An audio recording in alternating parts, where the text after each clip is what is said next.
The following program deals with a controversial subject. The theories expressed are not the only possible interpretation. The viewer is invited to make a judgment based on all available information.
the top talents in the comic book business are here to tell everything they know.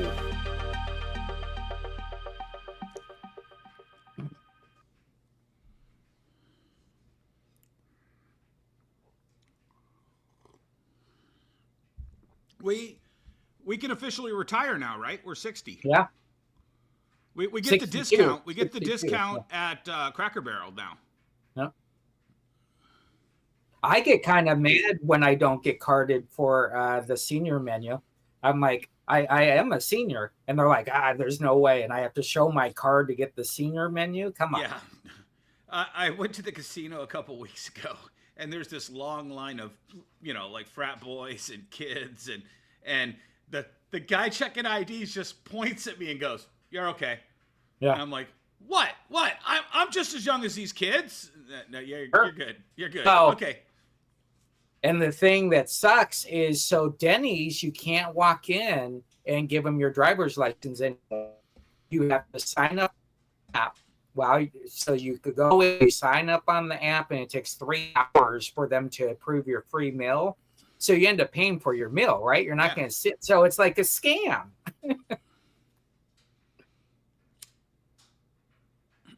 No, Kilted Corgi, you are not high, and this is not a repeat. It's just my mic was all messed up. That's the only thing. So we're back. It's episode 60 of the Industry of Comics, and sometime when we get old, we have issues sometimes, and it includes the microphone. So, killed it, Corgi. I'm super high. Is this episode old? No.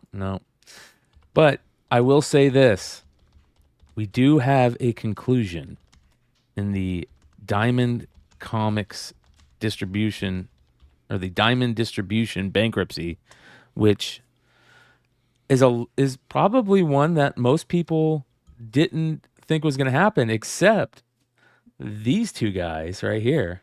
Yeah, they didn't waver on them thinking that Alliance was going to win out in the end, either way, and that's basically what's happened, ladies and gentlemen. So the judge has ruled that Alliance Entertainment LLC is now the new owner of Diamond Distribution, right? Nothing in the way this time. No. Well, there's a couple things, but I think those are going to get. I mean, any court decision is never fully finished until the lawyers have gotten all the money they can out of their clients. And I heard there's still 3 different debtors that are trying to grasp on to the concept of these other purchasers, because they think it'll be better for them. We don't know who these guys are, but hopefully we'll find out. Yeah. Excellent. So the final judgment is April 25th.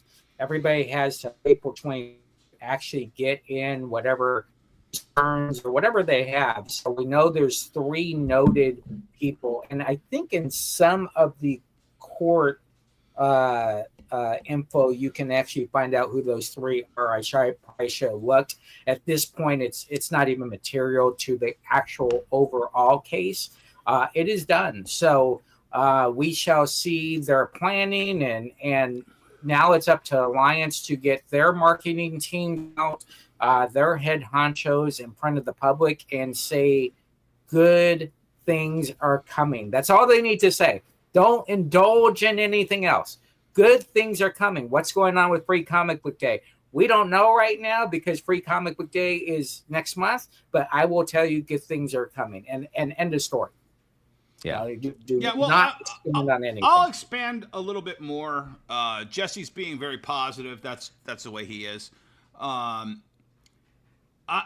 see, from just the chatter online, I see what we're in right now as that final death throw of an industry that doesn't want to pivot. They don't want to evolve. There's a lot of people that are like, I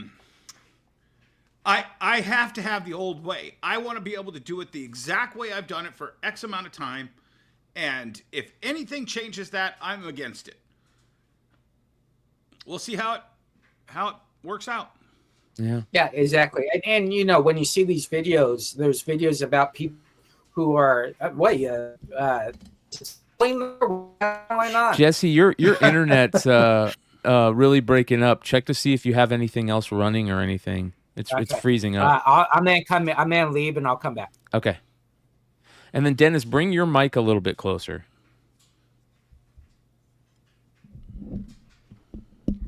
Better? There you go. Better. Does you guys let me know if you guys hear any sound issues, because I'm just seeing some issues with the sound. So Okay, are you hearing a ticking sound?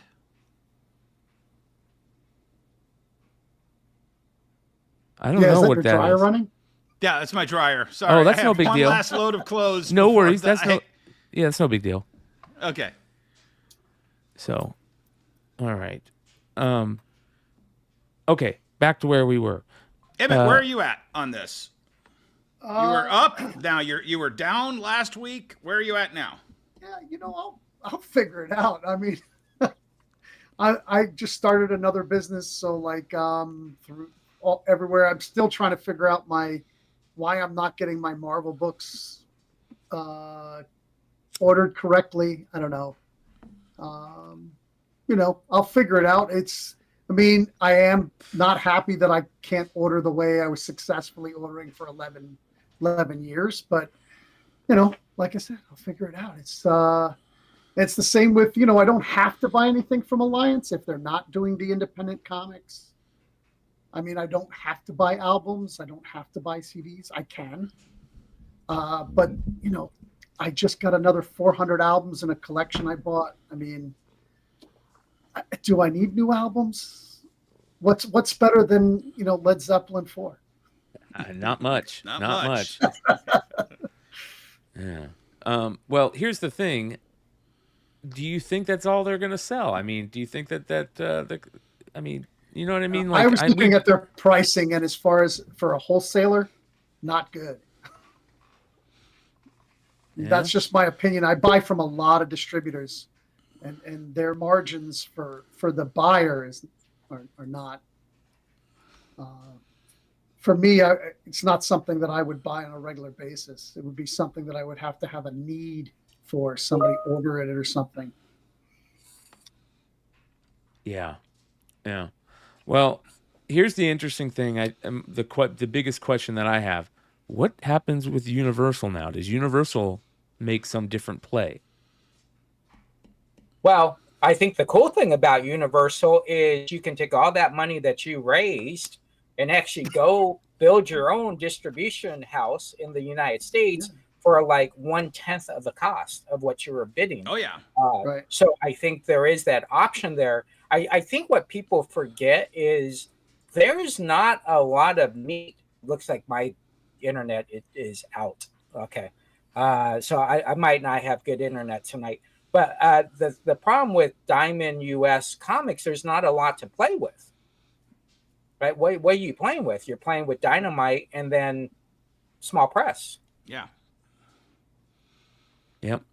Yeah. Well, I think there's going to be a lot of new deals get struck here, guys. I mean, honestly, I just launched a new video this week, Saturday, and it's gotten a really good response. And I spell out in there how I see the Alliance deal working for this industry towards another horizon.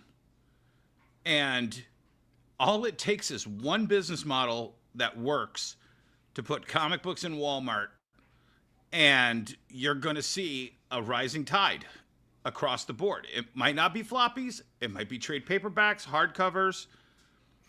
I don't know what that model is, but if Alliance is in Walmart already, like you say, which obviously they are, what do they do? All the albums and CDs and everything for Walmart? And video games. So the people who carry the Pokemon and Magic just got in big trouble. If they get Alliance, there'll be their pipeline for Pokemon, and they could take over that. What was it? JM or MJ? MJ Holdings. MJ Holdings. So it owns GTS, which is my wholesaler for comic product, and they also own a subsidiary called GT Gaming, which GTS. Well, no, they own GTS, but they also Okay. own something called GT Okay. that was selling on Walmart.com Yeah. Pokemon product that were not being distributed to the retailers Walmarts. they're supposed to be. Yeah. Yeah. So maybe they eat their lunch, with Alliance Games. Maybe this was their plan. Actually, I don't think it was, because when we were talking to Bruce and I told him that story, that sounded entirely brand new to him. Wow. So I think I had informed him that his biggest competitor in that space just got their ass spanked to the industry. So Says hopefully this- they take advantage of it. So we still have till 10 days before the sale is set to close. So, I mean, never say never. Right. Yeah. But, Were the Jeppies still able to keep Gem Publishing? They were able to keep Gemstone, which is Overstreet as well. So they're able to keep those two. And Hakes. And Hakes. Who would want Hakes anyway? Stop it. Yeah. I like all the guys over at Hakes. Shout out to Need to know how to run an auction then. Alex. Well, you got to keep in mind, Walmart has 4,600 stores in the U.S., 5,500 stores around the world in 19 countries. Yeah. So they wanted to. So what Jesse was saying is it's a huge opportunity for a backdoor into that giant market that our industry has really not been in. Right. For at many, a really many good years. level.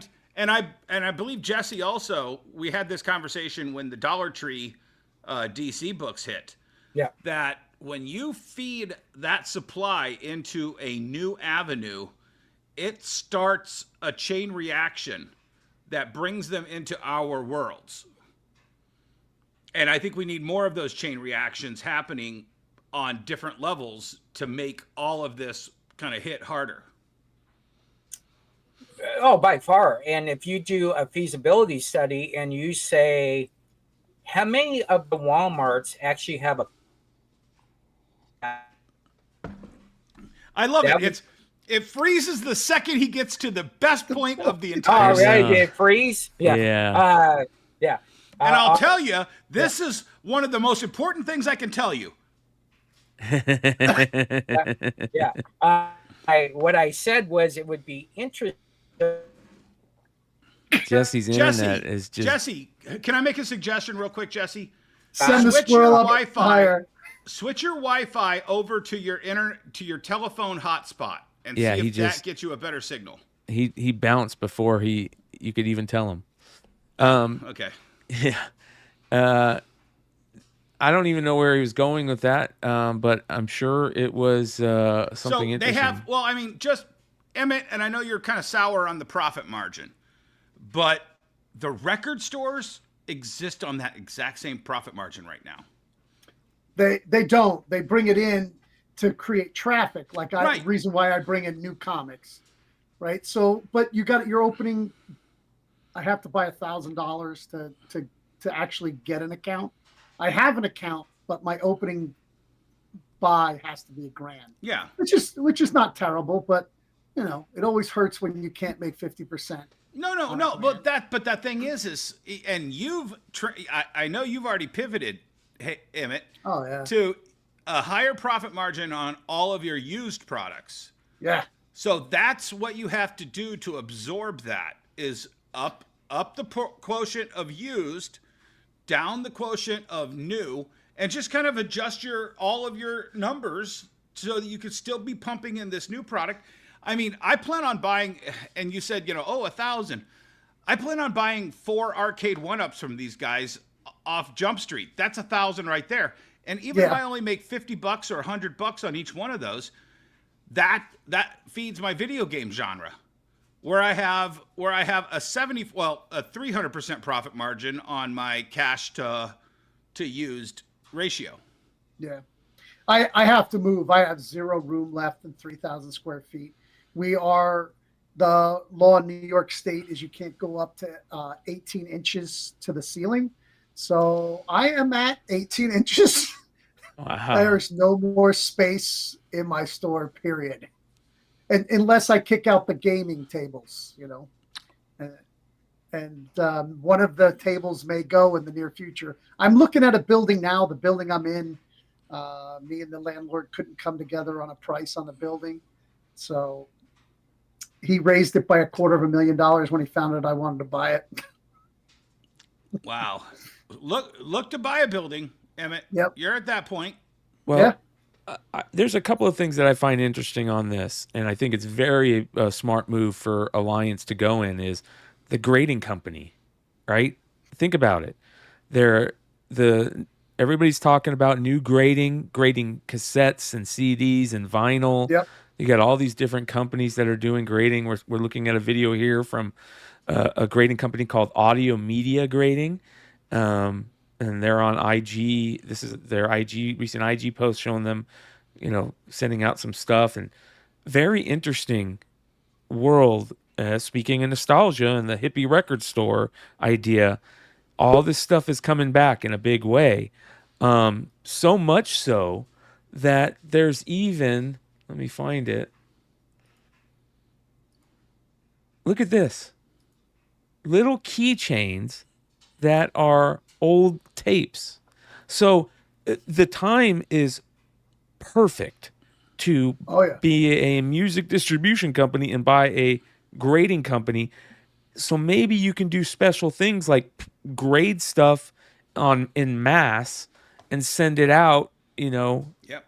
So well, and I know we're going to get to C2E2, but I've been beating this nostalgia drum, since this show started 60 episodes ago.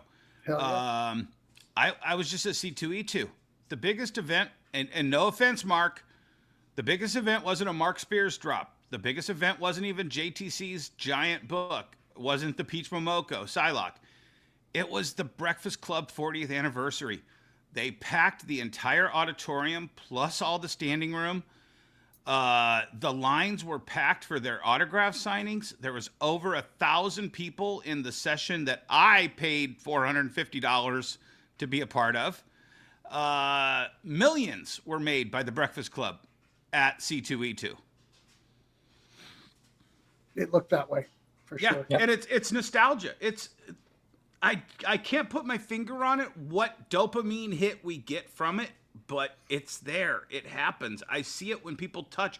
I had an analog phone, dial phone, come into the store.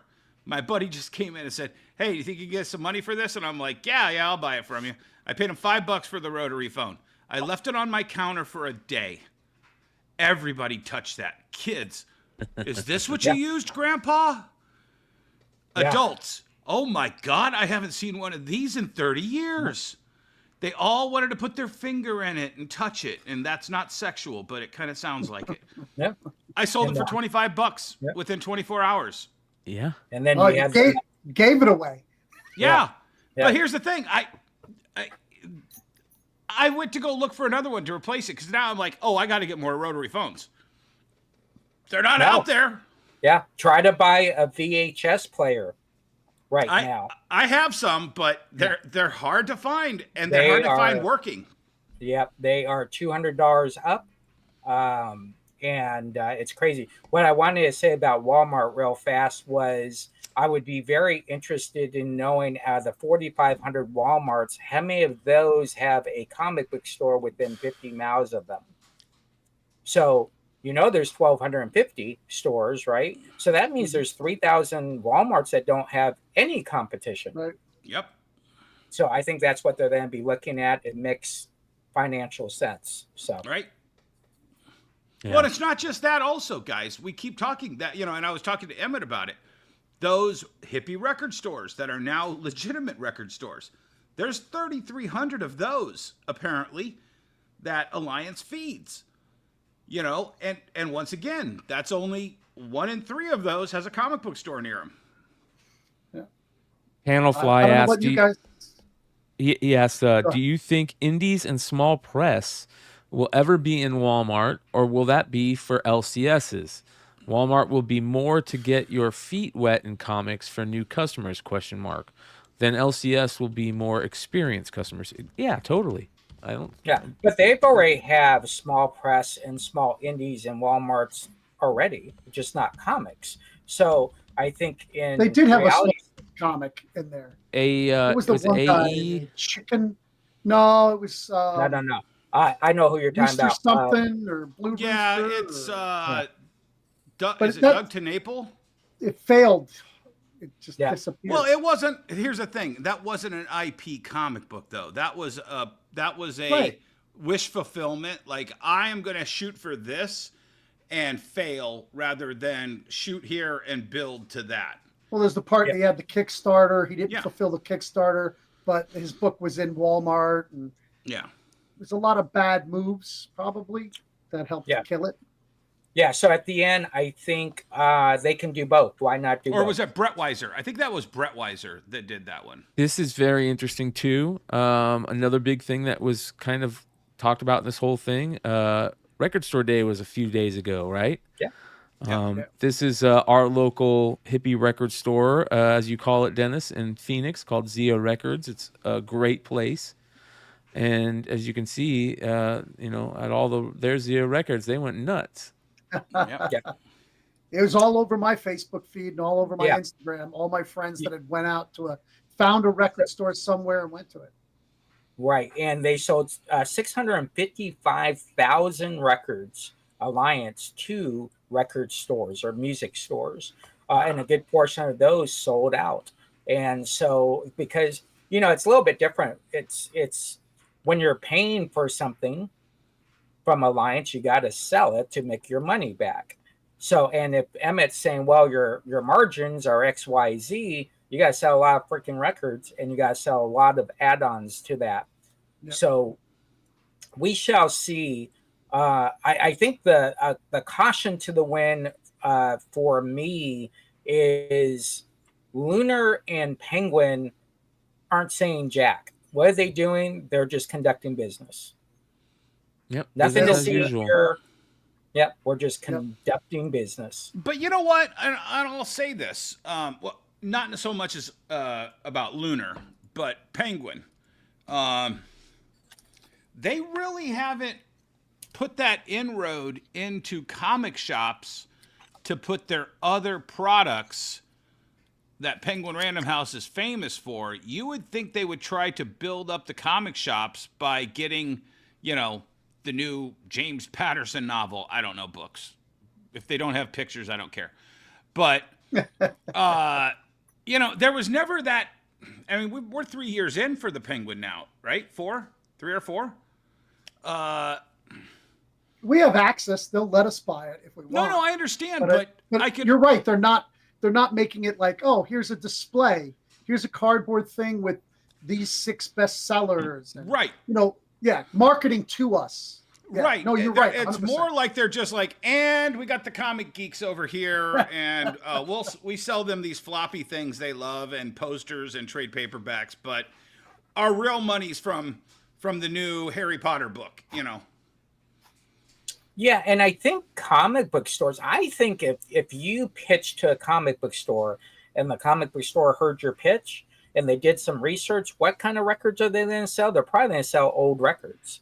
I don't know how much new records you're going to sell. I mean, here's the thing. In the back of my head, the second I put this chocolate and peanut butter together and said Reese's Peanut Butter Cup, I was like, oh, dude, Marvel could make a reprint of the old 33 1/3 Spider-Man, Fantastic Four, Avengers, and input the little, what do they call them, facsimile comic, and do it just like the original release. That would be an incredible way to book get and the records.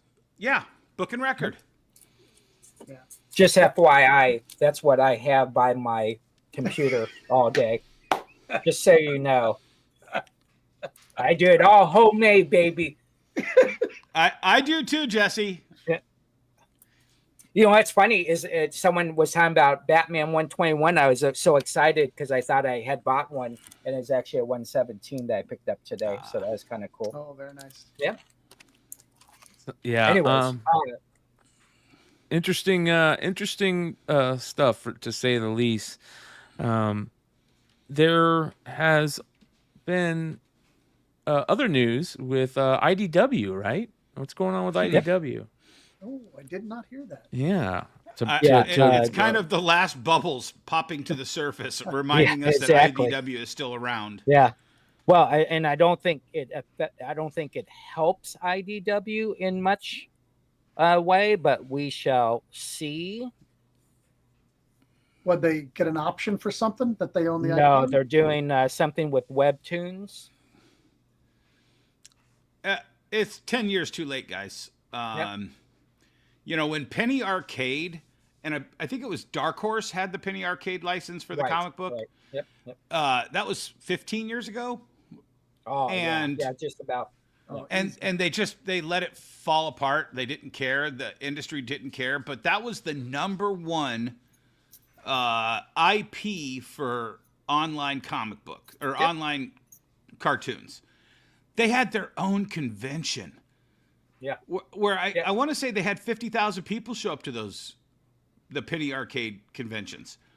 If we couldn't make it happen then, how the hell are you going to make it happen now? Yeah, I think at the end of the day, I think what they're looking at is brand partnership. Brand partnership can work, but there has to be even level on it. And I think it just doesn't. When I read the article, it really didn't mesh very well for me. But again, I'm a guy that reads floppies and does invest my time in Webtoons and all that stuff. So I think for a young kid, it might be cool. Well, Brian had that creator on Wednesday, right? That guy was creating a lot of excitement. He's so excited about his book. And it was amazing, Emmet. Yeah, he had great. Aubrey Sitterson on, who's got the new book Free Planet out. He came on and he absolutely sold his book in the best way. And there was probably 10 to 12 people in the chat that said, just put in my order. That wouldn't have put it in before. He came on. Yep. He was excited about it. It'll be really good up until September 11th when he trashes on everybody who. Stop it! I can't stop. I know. I'm going to remind people. I know. What did he say about digital comics? Right? He's in the business. He says nobody buys digital comics. If you read it digitally, you're stealing it. You're pirating it. So he was passionate about that too. It was very interesting to hear him talk about that. So it was good shit, man. And Emmet, I know you said that you put in a decent order for it, right? Yeah. So I tell everybody all the time, I'm a really small shop. So if I buy more than 2, I'm really supporting it. So I tripled my order. I bought 6. So, I mean, that's not going to move the book into the tens of thousands, but who did you order it through? It's on Image, so I ordered it through Lunar. There was an interesting conversation back around 2010, 2011, and it was actually a really great conversation at a retailer summit, and we were trying to explain why we didn't think certain things sold. Like, we're like, oh, everybody's watching S.H.I.E.L.D. in my store, but nobody's buying the comic book. Everybody's watching Flash, but nobody's buying the season 1 comic book. Arrow, blah, blah, blah. Those numbers never hit over like 15, 20,000. Yeah. And one of the retailers was like, and it was an old timer, like Emmet old. And he was like, well, if you can get it for free on TV, then why would you pay to have anything? And I think that's the problem with Webtoons. And that's the problem with, this digital content. The only way you can get people to watch it is for free. And the only way you can monetize off it is there. You can't take something that's free and then try to get the customers to pay for it someplace else. Well, I think it was Swag that was talking about this idea where it's sometimes it's hard for these guys to get something out into the younger crowd and get them to buy in. And Swag was like, why can't comic book indie comic book people make like a little YouTube video of the whole first issue? You're only doing it for the first issue, but it's your way to grab them and have them come into the shop through this way. And I can see that being something to talk about, but I don't think it's the way to continue to grab them. This is one thing that Aubrey said that was so great to hear, was how important it is to have this in your hand as a physical medium. He talked about how he created, he did this thing. It's been done in comics before, but he explained that's why it's so important, where, he wants you to have the comic and to follow along the story. At one point, you kind of got to turn the comic around, as the way the story is told. Oh, and the panels. Yeah, the panels. And Brian, it's genius. I just sent you an Instagram about this. Uh-huh. I saw this yesterday, and I forgot to send it to you, but I just looked it up and I sent it to you. Okay. Hold on here. Individual Instagram, sorry. Yeah, don't put it on screen. You'll see all those nude pictures I send you. Yeah. Yeah. Did you put it in the chat that or why IG? you're No, I put it to your individual because we Okay. don't have an Instagram group chat. Oh yeah, hold on. Yeah, it's kind of like someone doing pre-comic book day and not taking one picture. Yeah. We had it where once you got your comic, you walked over, or your comics, you walked over to get your picture taken. And every event we had 600-700 pictures for promos, and then those people would use those promos on their page. So I thought this was really cool because, before Invincible was a cartoon on Amazon, it was a motion comic available from MTV. And somebody found their old iPod with all 6 volumes that got released. I had this old iPod, man. Yeah. Dude. You know what? I had sold the my last one of original those. black one. I still have it. I sold my last one of those for $200. Really? I was going to say. Yeah. Yeah. I don't know if mine is still up. You might be able to find my last sell because I have the original in the box. Oh, nice. Yeah. But Yeah, so I mean, this got through to a generation that the industry did not cater to. Yeah. And I mean, I think Kirkman spent some of his Walking Dead money and said, "Hey, let's do this. Let's try this." And MTV helped, and an entire generation knew about Invincible before anything because of this. And this is what the industry needs to get back to. Yeah, and it's great to bring people in. But again, we want them to come, if at all possible, to come to our medium, which is physical storytelling with art, right? Sequential art that is great to hold it in your hand and to, read it multiple times and to look for cool things. And there's something about holding that book, just like manga is such a big deal in other countries, even in this country, but you're holding it. It's something that you pick up every day. Newspapers are dead. I understand that, but that was something about the newspaper, right? Like, it's an important medium. I didn't care about 99% of that entire newspaper, but when that newspaper arrived, that comic section was mine. Mm-hmm. They had Spider-Man. They had Superman. A lot of franchise. Yeah. There was an Incredible Hulk comic strip for a while.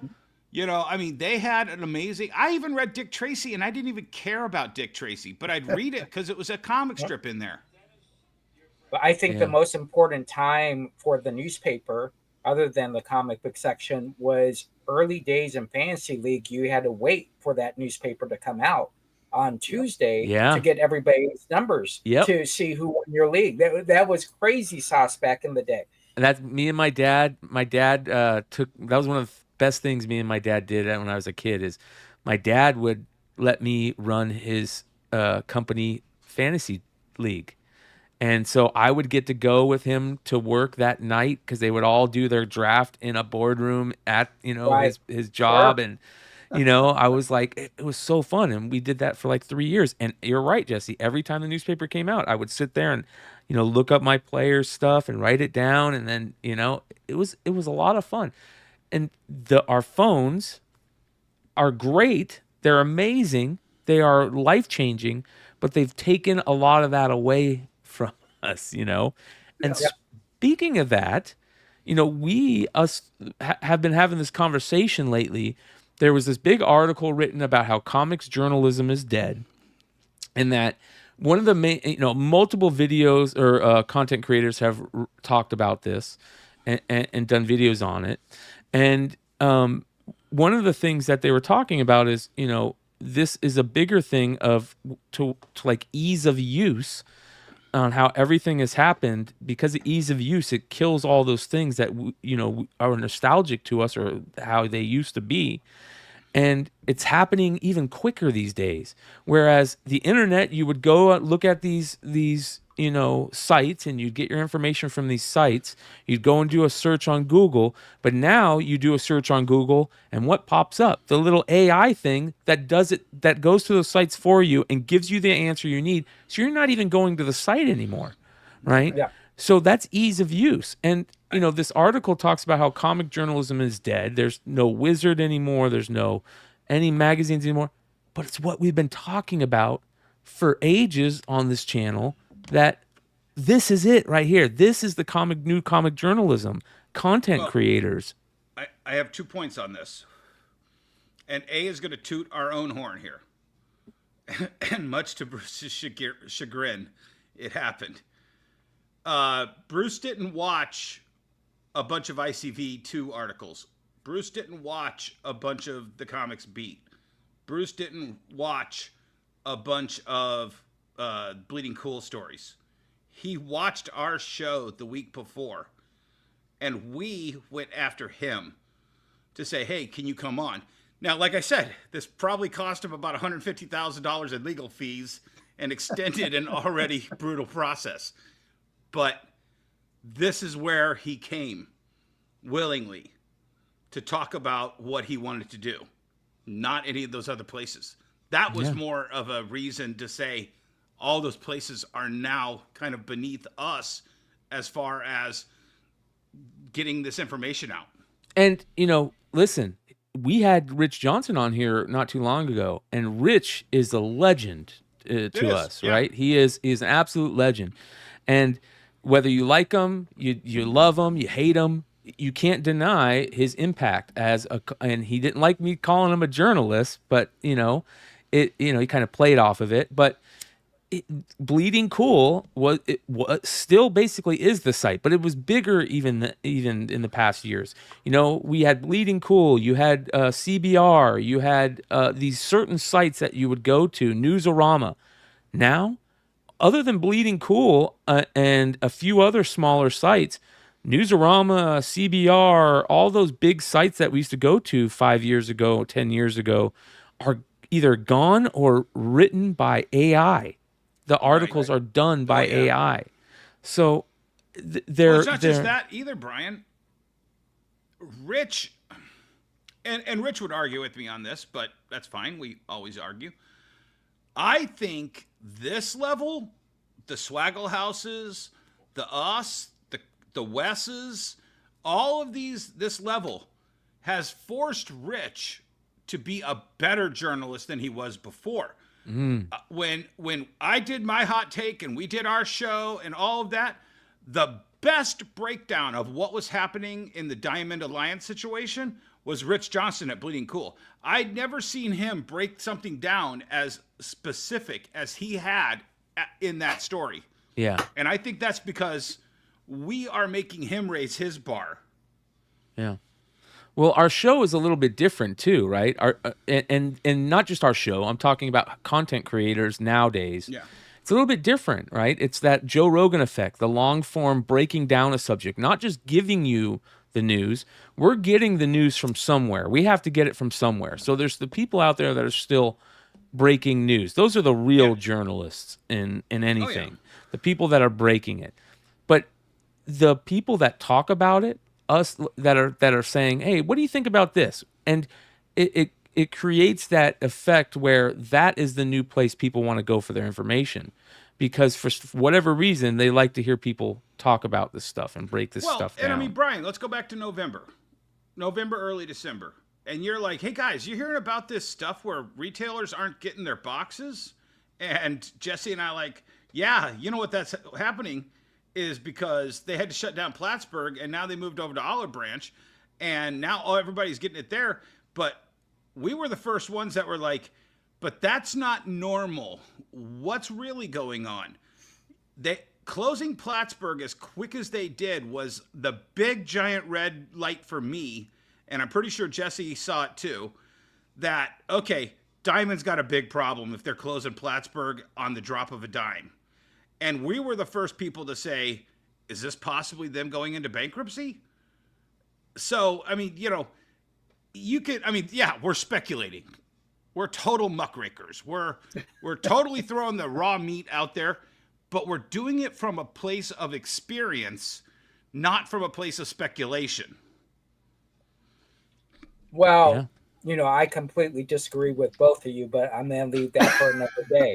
So, first of all, look at this show. We brought up 3 topics. Where did Brian go? He went to 3 web pages to get the info. What we do is we expand off static. That's all we do. We expand on static, and we're able to give you a real close to the trenches answer, or at least an opinion. And that's my point that I'm going to bring out, and I'm going to jump out of that. Well, you know, that might make sense, but here's what I'm talking about when I say, and me and Jesse kind of talked about this when about websites, where, you know, I said in the thing that the websites are basically dead. I understand that websites aren't going to die, but websites aren't going to make money anymore, right? Because how do websites make money? By these ads, and they make money by traffic. And if when you do a search on Google and it doesn't send you to the website, it just gives you the quick little answer, and it credits that website, you're not going to the website to get that traffic. Right. So let me ask you this. Hold on 1 second. I have to ask you this. Why did Ukraine show up on your page? That was, well, yeah. What? You then say the same Did thing? you even read the banner article that you threw up there? This is bleeding cool. No. But the ad is based on your search engine. No, it's not.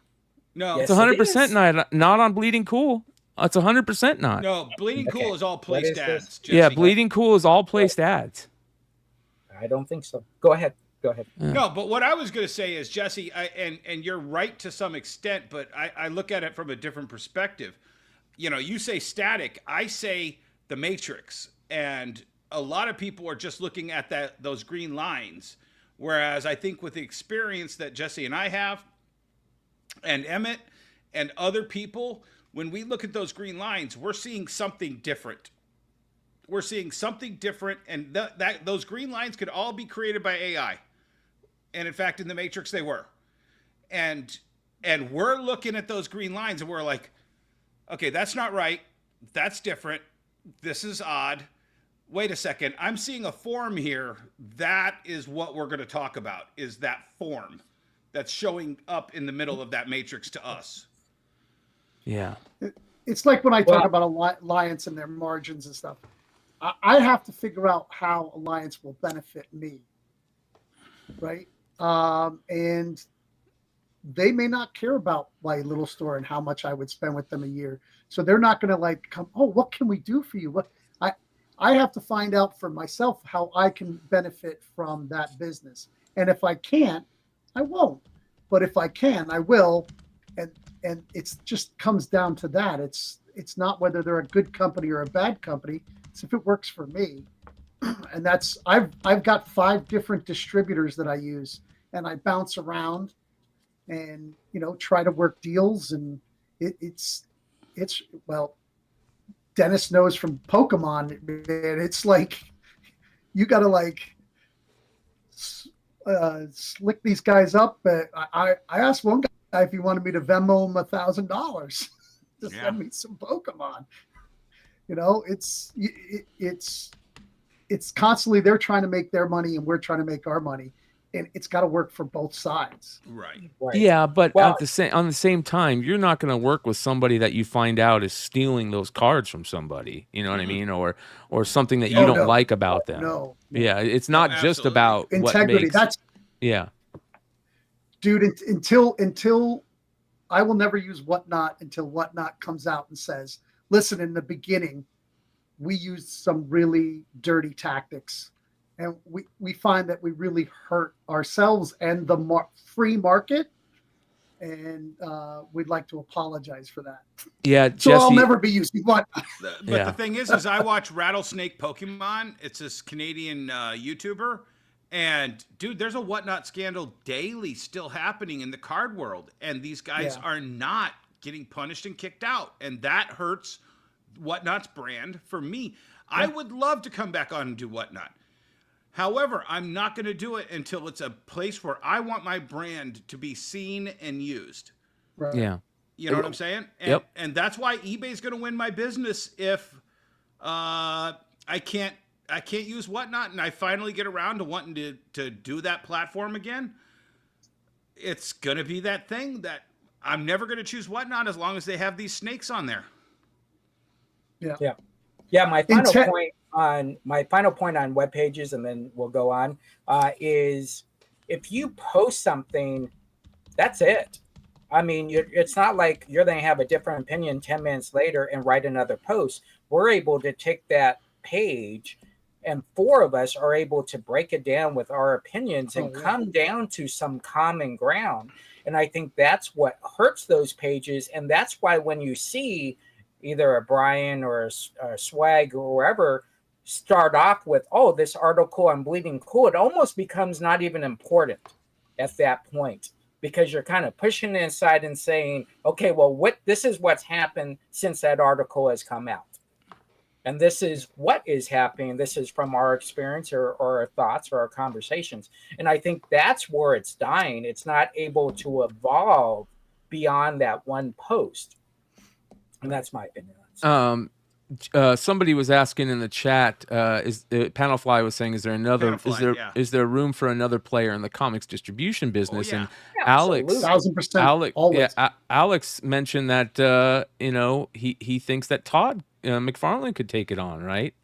And we talked about Todd McFarlane doing it with Rich, and speaking about, if Todd were to take on any type of distribution, it probably wouldn't be for comics. It would be for toys. no I way. think that was what Todd was looking for, if anything. And I don't think we know if he actually made a bid on it. We don't know that. But again, it would just be for the toys model. I don't think it would be necessarily for the comic stuff. But that being said, there is a lot of news going on right now with McFarlane and the toys he does. I don't know if you guys have heard about this. This was very interesting. There's a new movie coming out, Supergirl, that's based on the, World of Tomorrow or something like that, I think it's called, a series. Yeah. That was an excellent series where she goes off planet and does these, does this thing off planet. And that's going to be what the new movie is based on. Lobo's going to be in it, played by Jason Momoa. Well, the figure based on that series had a Todd McFarlane figure that is in the news right now. Walmart has released a statement informing DC fans that all of the McFarlane Toys Supergirl figures were stolen while in transit. This is crazy. And it's not just this either. McFarlanetoys.com released an additional statement saying that the Killing Joker and another a Capullo Joker Batman statue are also on that same truck that got stolen, and all of those pre-orders. But the internet does not stop at a press release. And there's all sorts of conspiracy theories that this is Todd's way of losing product, that the tariffs and this, that, and the other thing. And you would have thought JFK got assassinated, as many conspiracy theories that are going around with this. I'll tell you what, it's a great if it's marketing, it's a great marketing, because I didn't even know this toy was going to be released. Now everybody's going to be looking for the return of it, and then its release will be huge. I wonder if there's any of them out on eBay yet. What do you think? No, I doubt it. Let's take a look. Because there'd be entire YouTube videos of, hey, is this one of the stolen Supergirls? Yeah, and they would have already reported it as being stolen. So yeah, it's right a there. Gold label. No, is that it? I don't believe that's $76. It's called punching. Page punchers? Page punchers. Yeah, that's it right there. Somebody's got one. All right, YouTube, go there to you town. Go. Yeah. Oh, he's got a whole case. Wow, there you go. Wait a second. Okay, hold on. We're breaking this story tonight. Yeah. Go look at this guy's other items. Yeah, go to his feedback. What's his feedback? He's got the go Superman. To his feedback first. Oh, his feedback. 177 positive feedback. Okay, keep going. Yep. He's got Spawn. Does he have that Batman Capullo statue? Should I go to sold items? I would make sure it's not a pre-order. No, that was a photo. Yeah, he showed a picture of the case. Yeah, he sold one for $76. So, I mean, I'm not saying this guy, is one of the guys that did it, but it makes you wonder. There's a Capullo. There's the Joker statue, right? Is that it? I think that's it. I don't know. McFarlane DC Multiverse, the Joker Titan glow in the dark mega figure. No, I don't think that was it. Yeah. Let's go see if there's any more. So that's pretty interesting. I mean, what's the guy's name? I can't read it. Although Panda. I think hold on a second. It's supposed to be the gold label version that got okay. So so that might be the other version of it. Okay. Well, okay. Master Panda, you're doing a good job. Keep it up. Here's a gold label one right here, but it's not the same Supergirl. Correct. That's the Benoit one. Yeah. Is this it? I don't know. Interesting. Very interesting. So anyways, very, very, I want to see. It's kind of like back in the day when you got the email saying, hey, we shipped these comics out and we shouldn't ship those out. So we need you to send those back. And everybody's like, oh, they weren't in the box. Right. And next thing you know, everybody's telling them next day. Oh, yeah, there was that Legion of Superhero where they made Lightning Lad. See, Jesse, look, see that says help to demine Ukraine. So, okay. All right. Anyways, this is the Joker figure. Yeah.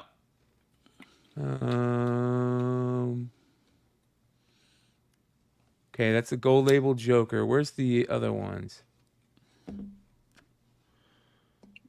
Yeah, I mean, so many things come into play. You have insurance. He's saying they get an insurance check for being lost. What happens when you find it, right?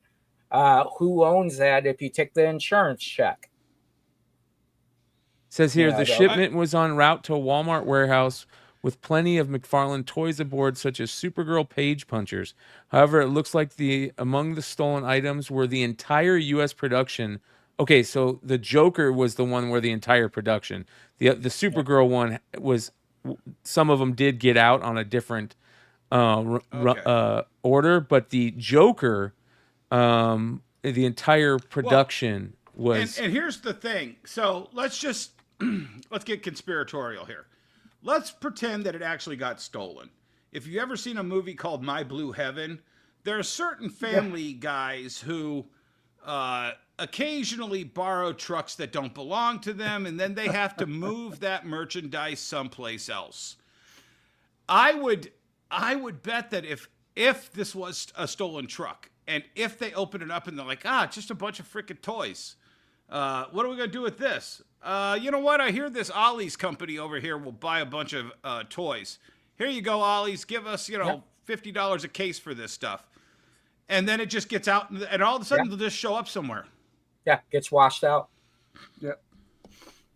Washing especially, especially some once might the say, check has been checked. Somebody might say laundered, Jesse. Yeah. Yep.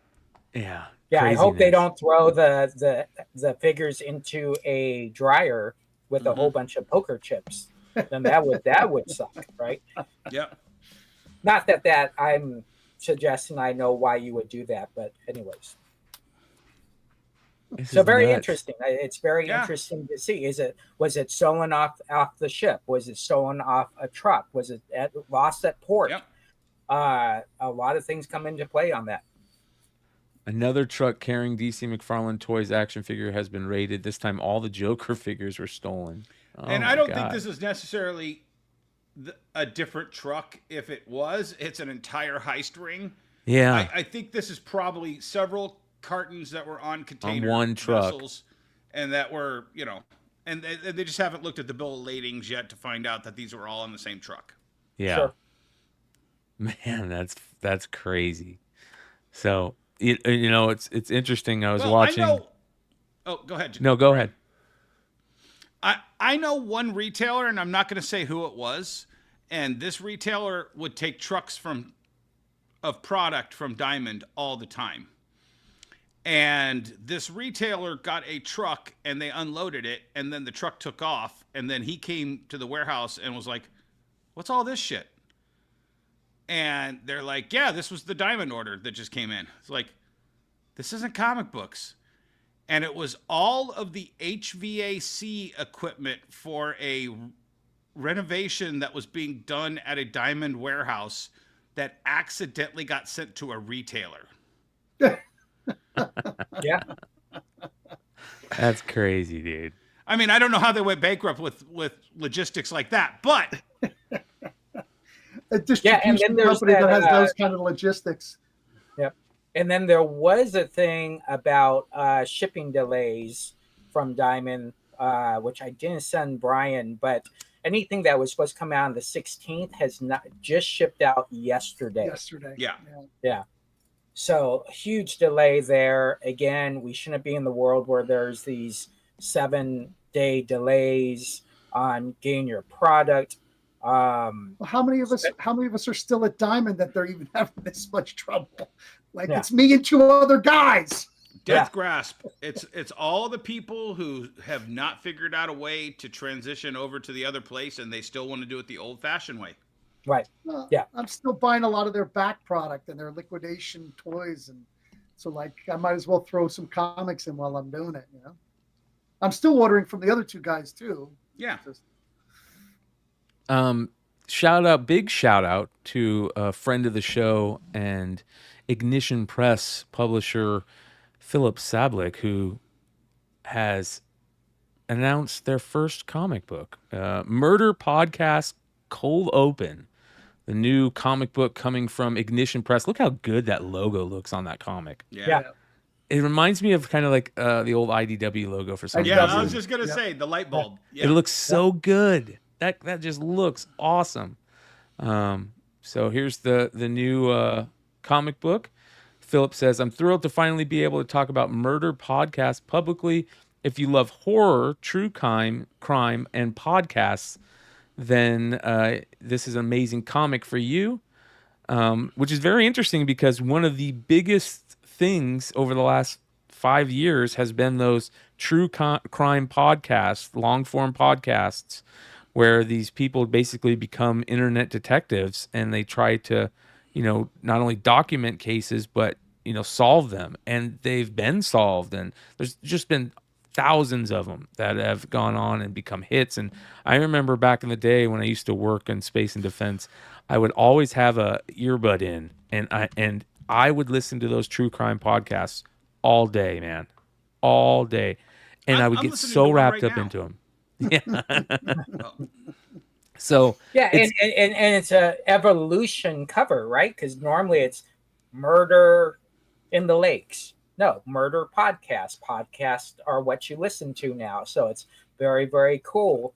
It makes you think, man, this is a very progressive, modernized book as well, especially with the phone on the cover with the earplugs. So I will say something. I don't necessarily, it's my only criticism. I would love to see who the creators are on the cover of this. I want to know who the writer is, and I want to know who the artist is. Yeah. Yep. Agree. Agree. But what they're calling it, Cold Open, that's a term in the YouTube content creation Yeah. of how you do this. My producer says it to me all the time Yeah. because I want to jump right into the video. And he's like, no, you need a cold open. Give us a stinger. Yep. Yeah, it started in Saturday Night Live 50 years ago. Yep. And that's where cold opens go. Yep. So yeah, very, very cool. We're always excited when we see our good friends get something done. Now, is that the promo or is that the actual comic? That's the actual cover of it. Yeah. And where is Ignition at? Are they at Lunar or are they at Penguin? This is a Kickstart. So it's not out. It says Murder Podcast is the first title to launch from Ignition Press, the new comic book publisher launched by industry stalwarts Jamie Rich, Philip Sablik, and Jeremy Hahn. Says here. Oh, Eric. Kickstarter launches this Tuesday, so it's through the backer kit. Unlock the brutally homicidal comic series from Jeremy Hahn and Mike Tisserand. So there you go. Pretty cool. And again, it goes to show you that, like one of the things we've been talking about a lot, utilizing crowdfunding to start your series, start your business, whatever, you utilize it. It's there. It takes away a lot of the risks. Yeah, you're going to have to, pay them some money to do it, but the risk of, printing a shit ton of copies and it not hitting, you can only, survive that for so long. So right, exactly. Well, when you open up a business, your first goal is to get data. You need to build your customer base. That's how you build your company. So it's pretty much business 101, just with the advantage of doing crowdfunding that allows you to capture all that information. They might find out that everybody bought this book was between 40 and 70 years old. But here's right the off thing. the bat. They might also find out that they have a 30% female audience rather than the 10% that this comic book industry has, and they may market directly to that audience off of this. Yeah. They are predominantly the true crime. Everybody listens to it, but women are big into true crime. Yeah. Way beyond the male audience. Yeah. This is what ticks me off about true detective crimes is they show the survivor at the beginning at the interview. And it's like, you shouldn't tell me that's the survivor because now I know they lived. So why am I going to watch 45 minutes thinking they're dead, but they're talking to them at the beginning? But it's not just that. Philip is really smart because he took a genre that is more open than the comic book superhero capes, bullshit genre that we exist in, and he took it to a direct source. If he fed that to 1,200 retailers, they wouldn't see that as an opportunity to draw in female customers. They wouldn't, as a whole. Right. Well, it gets blended in with everything as well. Yeah. That's the challenge when you open up a box and you think it's all Marvel, and then you get down, and then they have the small press, they have the independents, and then it just becomes, okay, does it go on in alphabetical order, whatever it is? It's not really about the actual book. It's kind of funny when you open up a comic book box and you have plenty of those, but sometimes you get 5, 10, whatever it is, where your excitement is, right? Are you just looking for one book that you're very excited about, or are you in the measures of, I got to sell all this stuff? And that's what happens in the comic book world, trying to find that excitement with new product that you're excited about, knowing you got to sell everything, even though you're not excited about those other titles. Yeah. Yeah, amen. And usually that's the marketing you get from those publishers who are constantly contacting you. Even if they're just saying hello, that will get your mind always thinking about that product. So, yep. All right, Dennis, you just got back from C2E2. You're one of the 4 on the panel that went to C2E2. How was it, my friend? So, with all due deference, I didn't go for comics. We're about to take this huge trip to Japan, and this opportunity came up, and I was gonna go there. Plus, all my friends are there, and they're like, "Oh man, I gotta see you," and blah blah blah. And of course, I spent the entire day and a half, 2 days, not seeing Yi at all. Really? Yeah, I know. What are you gonna do? But it has become, and I haven't been to WonderCon and I haven't been to Emerald City, but I do New York, I do San Diego, I've done MegaCon. I'd still say MegaCon's probably more packed. So MegaCon's probably definitely the number 3. C2E2 has become a monster of a 4. It is absolutely jam-packed. So I went to go see a bunch of my friends in Artist Alley. It was absolutely packed. I mean, just people were buying small press, buying independent artists. I went and saw our guest, multiple-time guest, John Tyler Christopher. He was at the corner of, he was at N11, which is the breaking point between the first 10 aisles. All the aisles are lined up A through Z, and then the middle was like N. And then he was at N11, and the aisle going through the middle was the other aisle. He was wrapped out and down to Z at the beginning of the show when he was like unpacking and setting up. He had a line that easily choked out half of the Artist Alley's middle aisle. Other artists had giant lines. Trinity Comics, Matt Saltzman, he had a giant line that went out. He was in the aisle 2000, which is the last aisle. He went out to the edge of the convention and then back towards the end of the convention for the Marvel Rivals Psylocke. It was insane that all of these things were going on and that there was so much other stuff going on that had nothing to do with it. They had an area where people just fought each other with rubber swords, and they learned sword tactics and were beating each other up. There was an entire middle that was craft IPAs, and my son, who's now 21, made sure he partaked in it.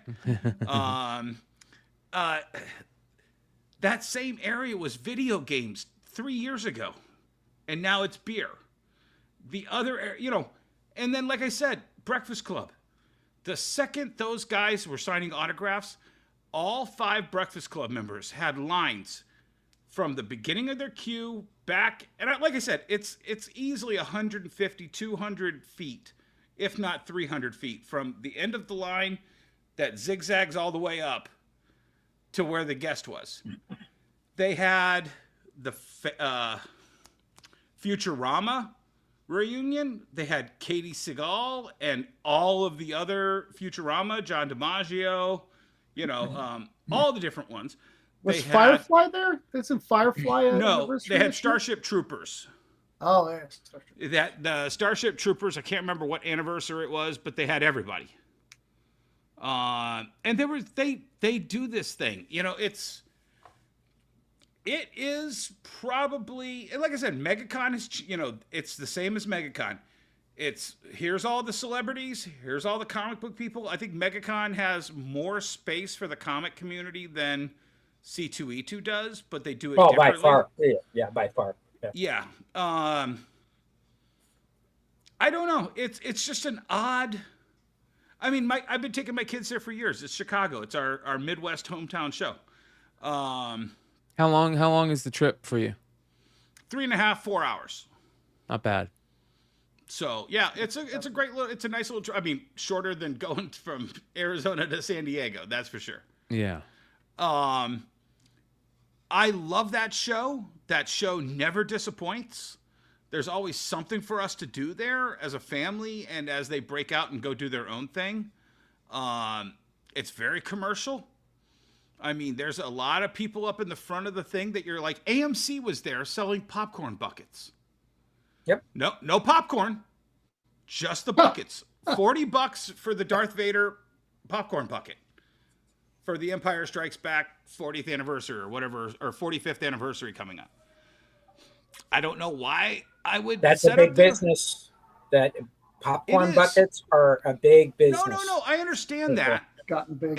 But they're a big business without AMC taking up a. Let me just measure it out. Probably 80 by 100 booth.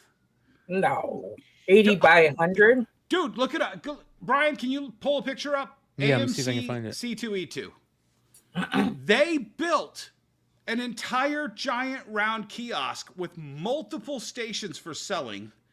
They had a giant runway going up to it for the customers to line up to buy the buckets. I mean, 60 by 80, 80 by 20. I don't know. It was a monster the second you walk in the convention. Yeah, right there. What is that? And they have on both sides of it, Jesse. No, okay. See? Oh, so they did like a movie theater. Yeah, but you couldn't get popcorn. You could just get the buckets. Right. Is that the Minecraft bucket? Yeah. Yeah. It's pretty cool. Or no, that might be the Snow White buckets. Captain America. Yep. And they had, if you could see there, they have the Darth Vader somewhere. But those are 8 foot, 16, 20. Okay, so maybe it was only, well, no, because that side is open too. Maybe it's only 30 or 40 by 50 I was going or to say, 60. because I don't think a con would want to give that much space. But no, that's fine. Your point is taken. It was a big booth. And that's the first booth when you walk in. Yeah. Yeah, that's a placement booth. That booth probably cost them $400,000, $500,000. What? Really? Oh yeah. Oh yeah. Yeah. Holy shit! To build that out. Yeah.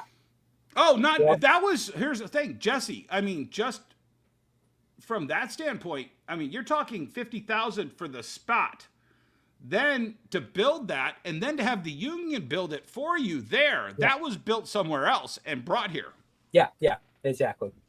Yeah, you don't want the union building anything for you. Mm-hmm. If you have a union build your second level, that's why San Diego you see second level. Well, that Marvel booth costs $1 million. Oh yeah, millions of dollars. It is crazy the cost. But keep in mind, and I will continue to say this, JTC could have had the greatest show in the world. He was probably a guest. He got and I'm not going to say he got a room, but he might have got a room. They don't make a penny off JTC on what he sells. So they got to make their money by getting AMC. Yep. They got to make that money by bringing in the stars. And they have the partnership with CGC, and CGC was directly to the left of there with a giant area. And then they had at least 2 or 3 more CGC drop points throughout the convention. And CGC was back authenticating all of the pictures for them back at the back by the autograph area. So they have a corporate sponsorship with CGC. It's huge business. Yeah. It would be great, and I don't know who it would be, to bring someone on who doesn't sell comics and get their perspective of a convention. Yeah. Because no matter how much we try to ignore that we're in the business, we're in the business. We're going to see stuff. Yeah, I might be right about that 40, 50, 60, because that's 20. There's another 10. There's another, plus you see that guy walking around that corner. There's a whole nother one of those on that side. Yeah, it's probably 30, 50 at the max, maybe 30, 60. But again, AMC probably did this a year and a half out. They probably maybe did it the day after and already said, okay, this is what we want to do. This has ended. We want this space. Done. Here's your check. You know how these cons work, man. These cons are selling you the booth on Sunday. Well, here's the next year. So the two big stories that for me out of Chicago was Obviously, what we talked about over the last week on Beyond Wednesdays, the Mark Spears sales, just crazy, and those didn't even get sold at the con, which is nuts. But the other crazy thing to me was JTC thinking inside the box. What is this? Did you see this, Dennis? I didn't see that. What is this? This is JTC. So JTC did 3 variants for the con. He did the Venom sound wave thing. Yep. He did the Negative Space Mary Jane, and this for Spider-Man, Amazing Spider-Man #1. They're rebooting Amazing Spider-Man, and you could get the regular trade, which was this image of the on the comic with the trade dress, or the special Virgin variant that came in a carrying case. Literally in a carrying case. It was a $300 buy-in. It came with a little card, a little metal card that says what it is.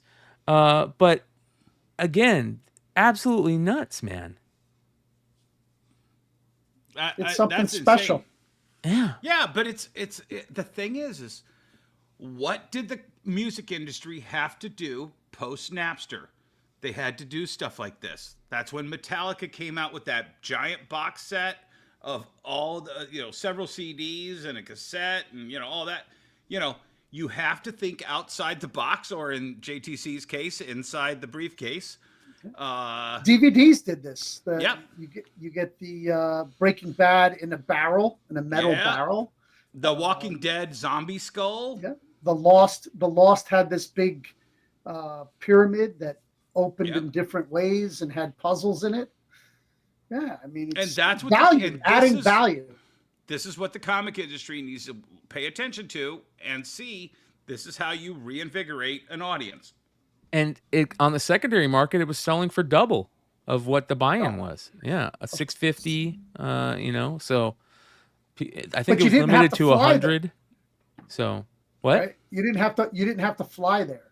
So gosh, yeah, that's double is cheap if you lived in California or Florida. Well, Amen. Actually, would be cheap. JTC lives about an hour and a half from downtown Chicago. No, but the people that got it had to fly there to get it. Yeah. And then sell it. So it's So to me, double's not bad. Now, if you're saying triple, you're like, oh, they're really starting to make some money. Yes. Double's nothing. Yeah. So I thought that was very interesting. I mean, JTC. So, but I don't know if I would buy it, but I'm sure Amazing Spider-Man fans would. That's or Spider-Man fans. It's based on the movie, right? In his suitcase and stuff. So the thing I just don't understand is why reboot Spider-Man again. Nobody wants to read Peter Parker as a 15-year-old again. Nobody. So, I don't know if someone's buying that to read that book. No, I'm saying it's that briefcase. Yeah, I get what you're saying. Yeah, I don't think someone's even pulling that book out.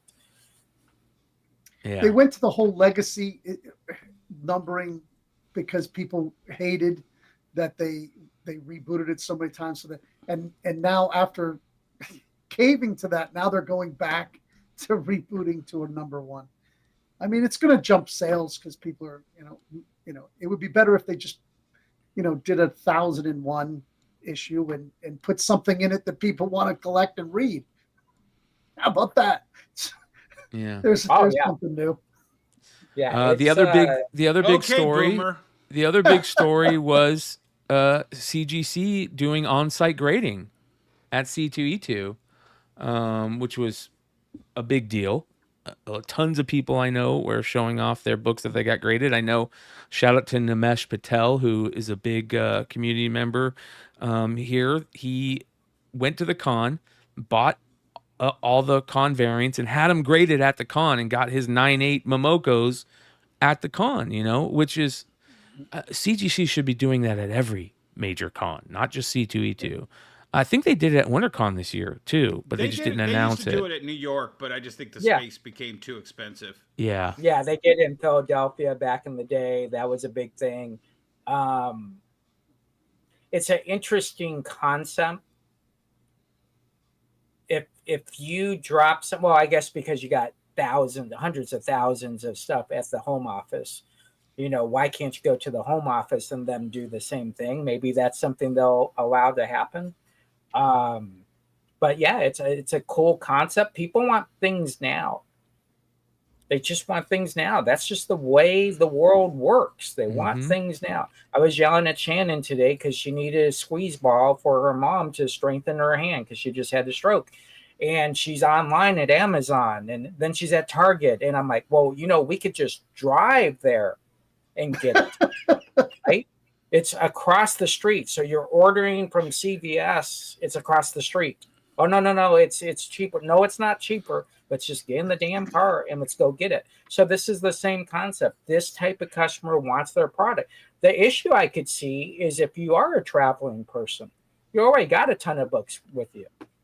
What am I going to do with these 10 CGCs? So you probably have to go with FedEx, ship it. So there's some advantages and disadvantages of it. Big shout out to the one, the only Alex Lodemeyer for dropping the 10 gifted memberships.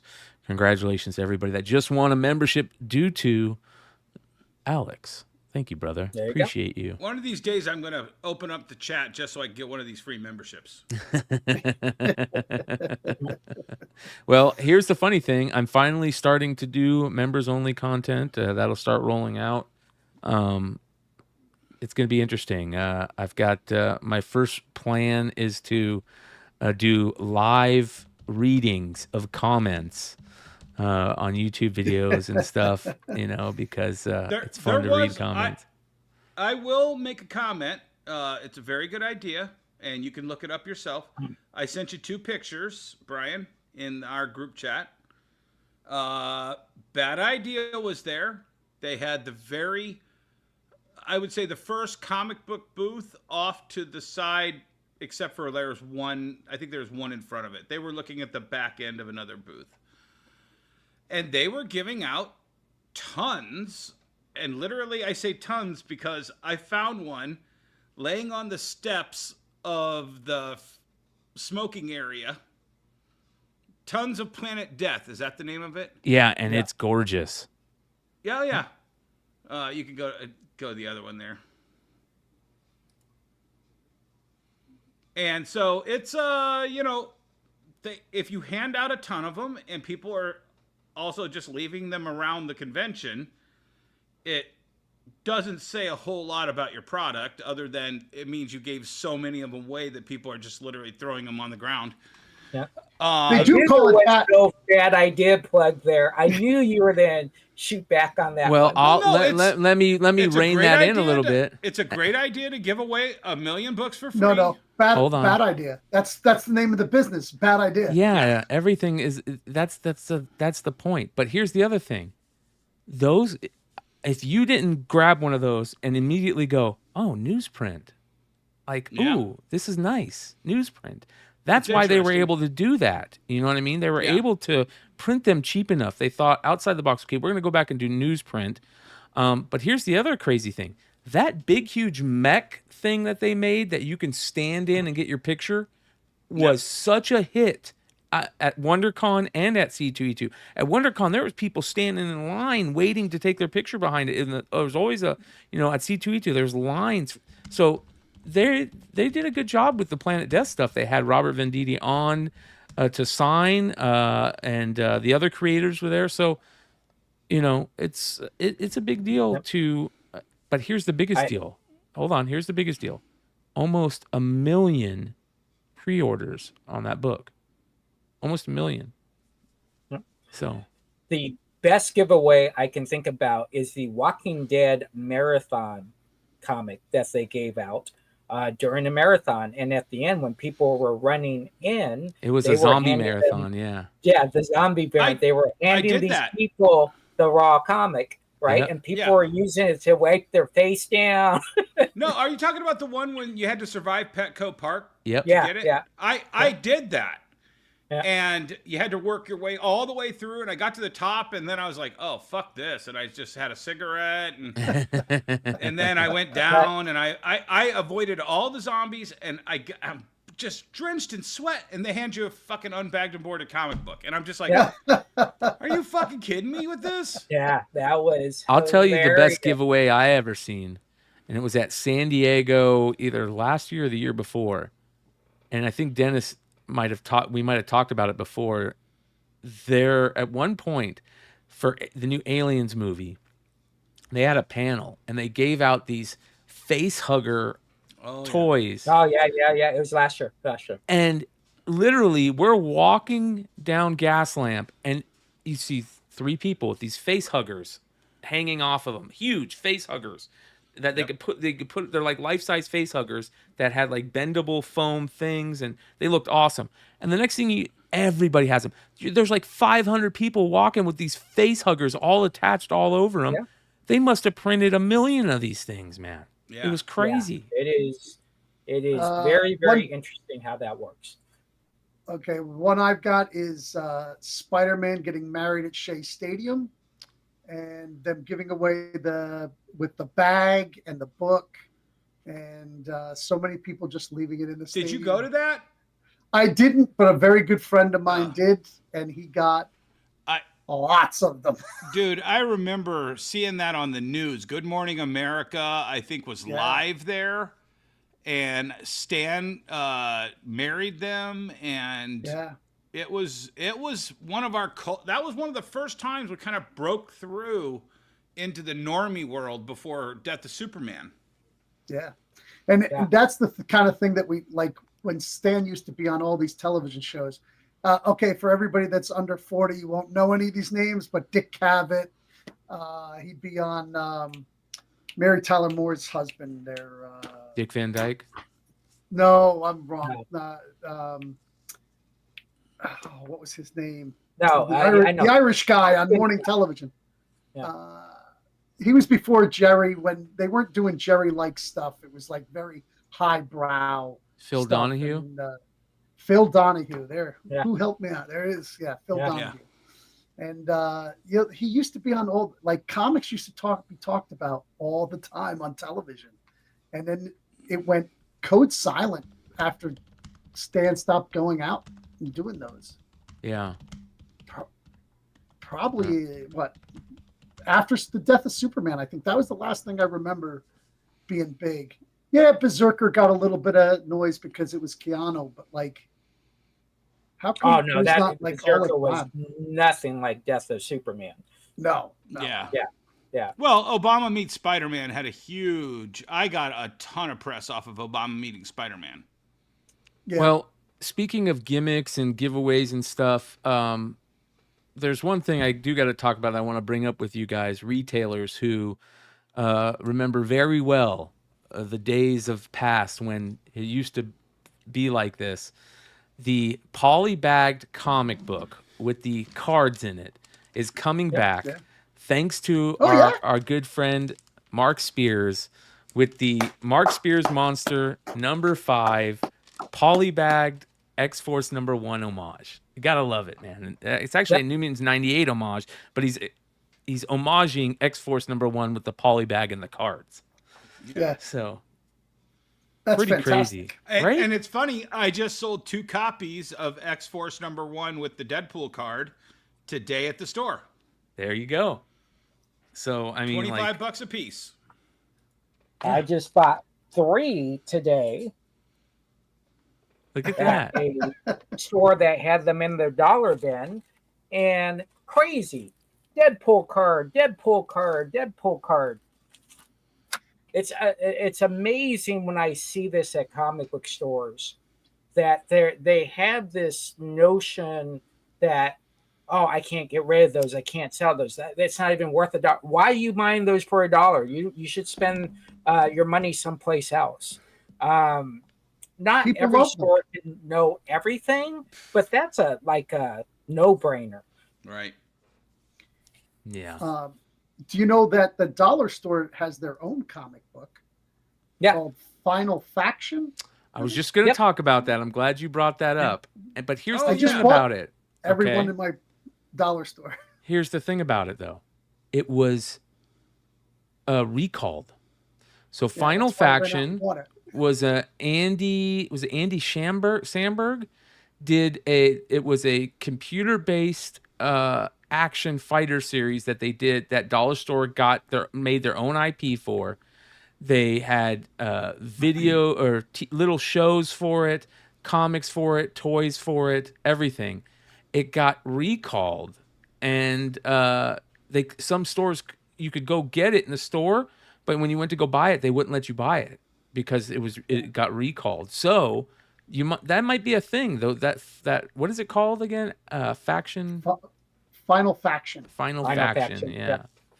So I bought all the action, a set of all the action figures, and I bought all the comics came to 1 penny each. Yep, that's how they know that they're recalled, is because it comes up as 1 penny. But not everybody is trained well. That works in the Dollar Tree. Yes, you're right. Yeah. They also have a series that is a Star Wars Adventures series, which is from Peachtree Comics. They do at Dollar Tree as well. Final Faction, First Impact. Now, is that different from what you got, Emmett? Isn't yours blue? I don't remember. This book has been on the shelf for over a year.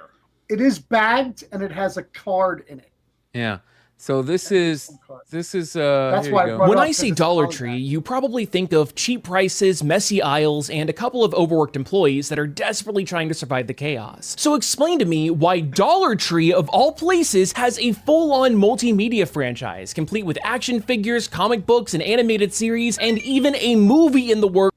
So this is a great video by this YouTuber Drake, Comic Drake he goes by. 150,000 views on this video, and he talks about the whole thing, about how it got recalled. And this is, by the way, this is the 3D little series that it had. It got recalled, and the way that they recall stuff at the dollar stores and to let people know to catch it is when somebody goes to pay for it, it comes up as a cent rather than $1. And if it comes up as a cent, they're not supposed to let it go through. And this is a great video explaining it. And they find the creator of it. Yes. So shout out to Jeff the whole in the industry, chat. I remember Comic when Dunes. this came out a year ago, we were all saying, "Who the hell made this? How did they sell it for $1.25? Or $1?" Yep. It's been a mystery for the industry for a year. Yeah. Crazy, man.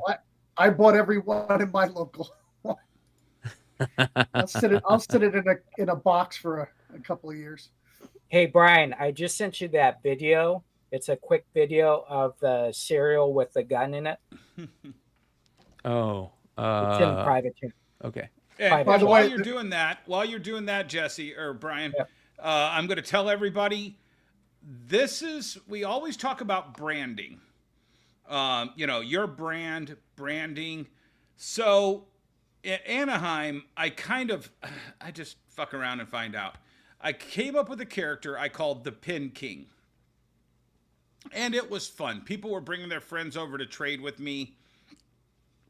And of course, I ham it up, dude. You have never seen me act as crazy as I do when I'm in a character. And I'm like, who wants to trade with the Pin King? Step forward and trade with the Pin King. So this year for Star Wars Celebration, I'm going, like I said, I'm doing just the pins. I'm taking a handful of comics, but the majority of the event, I'm just doing pins. So I came up with swag to give away to everybody that comes up to me in trades. And you're going to get I traded with the Pin King at Star Wars Celebration lanyard that I will personally put around your neck when you trade even just 1 pin with me. That's super smart, man. That is very cool. Does it have a pin on it too? No, because you have to trade to get the pin. So the pin will be on my main lanyard, and then I will trade a pin off of my lanyard with you. That's super cool. I will then give you the swag lanyard for your personal collection. That's so smart. That is smart, man. That's again, we talk about pivoting all the time, and your story about not flying over there with a shit ton of product. Yep. is the way to do Although it. I did, so when I finally packed all the pins, I have one case that weighs 55 pounds, and I have another case that weighs 50 pounds.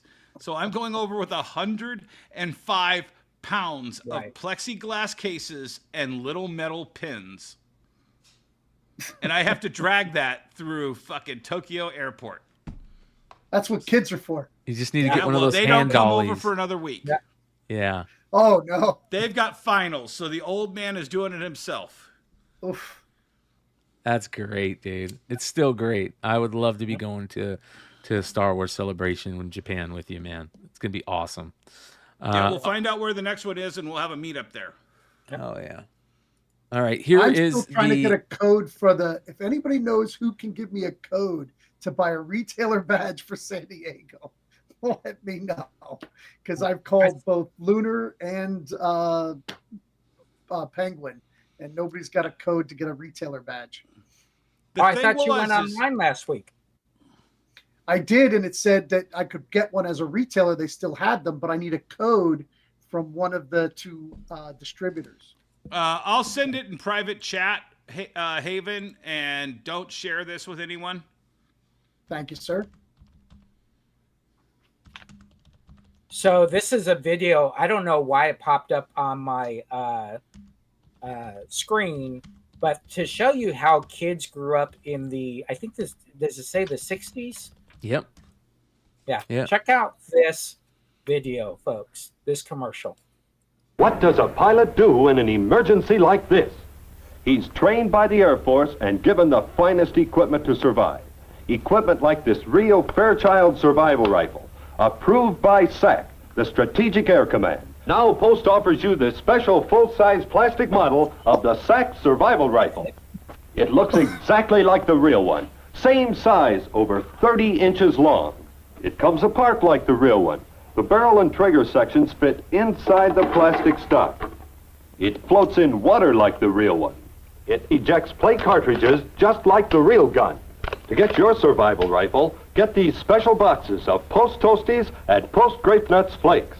Get the box with the pilot on the back and follow the easy directions. Get Post Toasties Corn Flakes or Post Grape Nuts Flakes. Send for your model survival rifle right away. Is that amazing? Different world back then, man. I've actually shot the original rifle of that. It's actually shockingly accurate. Wow.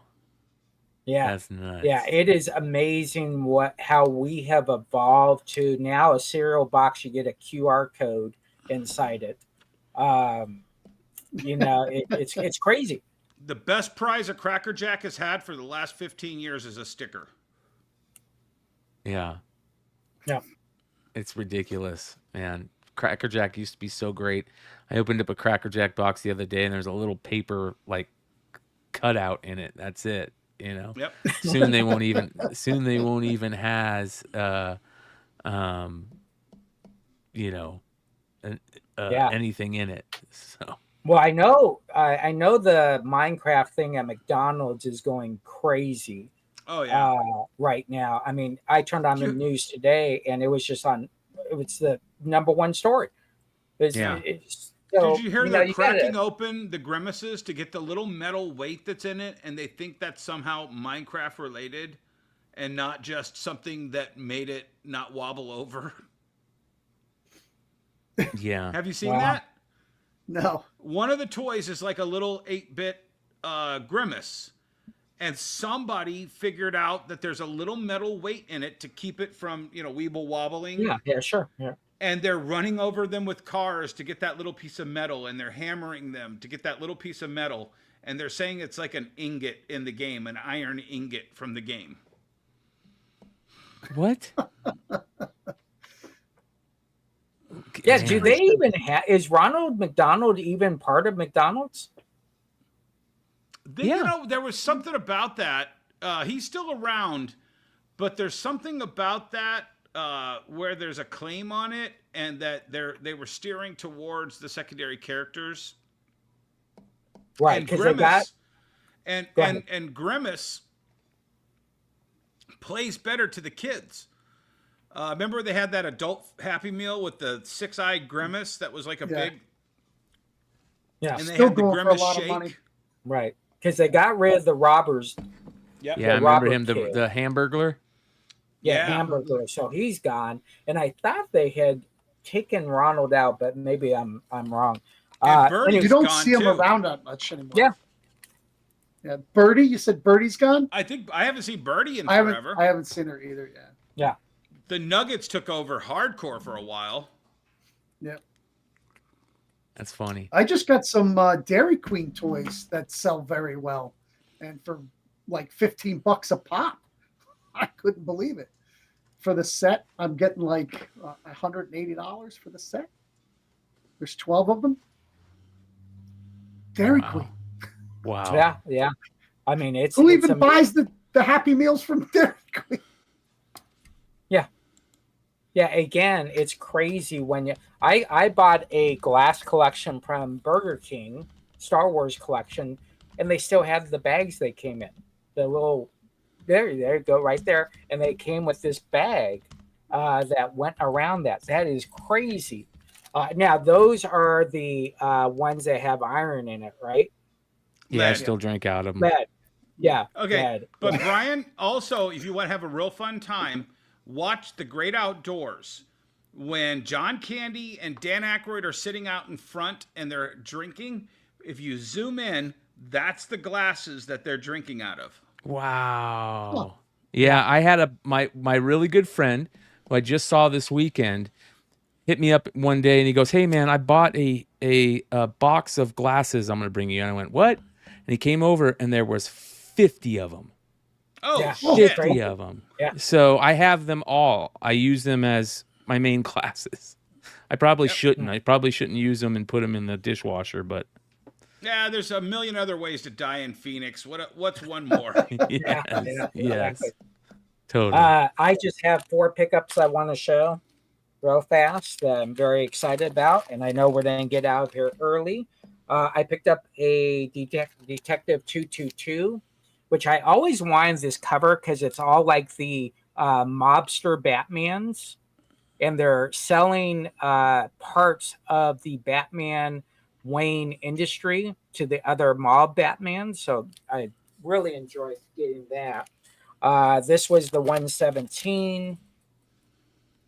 Again, another mobster, Martian Man. And then I picked up a Superman 111, which is the magician dude. So that was kind of cool. And then I picked up a... that's the one that's not Zatanna's dad, correct? No, it's not. It's not. Okay. Yeah. And then my stupid buy of the week, I thought this was $25. And I'm one of those guys, when I go to a comic book store, I never look at my bill because I just want to support them, right? So I'm like, just charge me.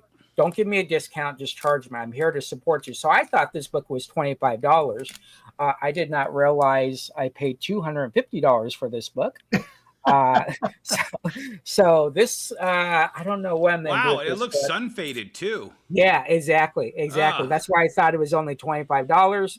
But anyways, still a nice book. At the end of the day, those were my 4 cool pickups. Well, plus the 3 X-Forces. But I suppose I have to send you another picture, Brian, because Jesse just one-upped us with those. So, so I was in my warehouse digging around this morning while I was waiting. We just hired a new employee who's an old employee. And they were getting familiar with the computer system. And I said, oh, you know what? I'm going to go dig around. And because anytime I'm in the warehouse, it's just like, oh, what can I find? And this is what I found in a box that I opened up randomly. And I was like, oh, that's money. Okay. I'll wait for Brian to pull it up for the big money. Holy cow. So, oh, my God. Look at that. These Dave are original Stevens. 80s and late 80s, mid to late 80s comic book good girl t-shirts. They were available from Graffiti because that's a Graffiti sticker on that Dave Stevens Betty Page one. Uh-huh. But that's that's super pre-Rocketeer. Yeah. That's yeah. Art is labeled 89 on that bag. The Omaha, I think, is 86, and the Cherry Pop-Tarts are both like 85 or 86. I can't remember. But So they're all mint. Here's something interesting about that. And you can look in more into this. This is fascinating. I am selling a bunch of shirts, old shirts too, band T-shirts and stuff. And the problem is that if they don't get washed, they mold and fall apart. And you have to check them. If they've never been washed, there's a way to check them, because if you don't wash them and they mold, they'll start falling apart and nobody wants them. Yep. So that blew me away. So you don't want totally brand new, unwashed, vintage shirts because they mold and get damaged. So well, I was thinking about taking them down because, you know, there's like a couple little spots on one of the shirts that I think is probably from like water dripping or something. God, I hope it was water dripping. And then, and so I was going to take them, have them all dry clean professionally. And then they actually sell frames for T-shirts. Yeah. And I was thinking about getting some of those to put these in and just kind of sell them as, you know, that level. That's awesome, man. Yeah. That's killer. Yeah, you never know. That's why you have to open up every box. And, you know, the key in collecting is if you open up a box and you see 2 shirts on top, you should never assume that everything below it is more shirts. You've not been to my warehouse, Jesse. Yeah. Because I don't remember buying those. They've been in there for over 5 years. I don't remember buying them. I don't know where I got them from. Yeah, it's amazing how much stuff we will open up and have no idea where we bought them, how much we paid for them. That's the fun part of being a store owner who understands you need to buy everything. Yep. Anything collectible, you should be buying. If you go to a estate sale, you should be buying everything collectible. Don't go with I don't know what that Disney statue goes for. They want $10. No, buy it. Yeah. You're going to win in the end. And it's not just that. So, you know, we announced it last week because it happened while we were on the show that I sold that Simpsons thing for $7,000. And I had a guy contact me and he was like, hey, I see you're selling these Playboy cards. I've got a ton of them and I want to get rid of them. And I'm like, and we went back and forth and I ended up buying 300 autographed Playboy cards. And yes, Adam, we're going to have to go do a Playboy Expo or something so that I can sell them.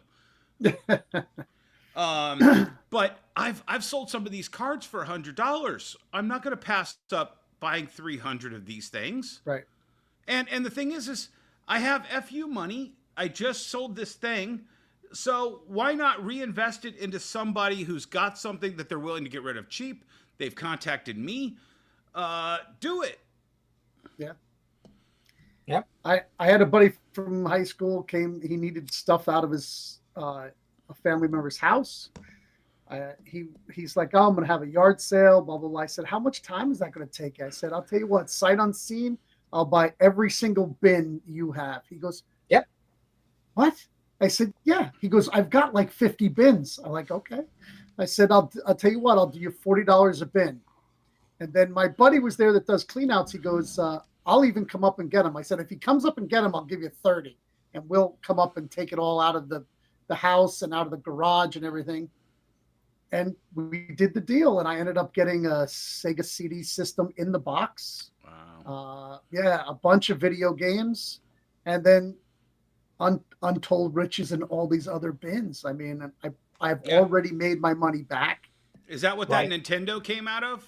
No, that came out of another lady's house who actually went to college in Washington State, in Seattle. So it was either a boyfriend or she happened to be there. Who knows? But she didn't know it was in there, and I didn't know it was in there. But she's going to have a very good day someday.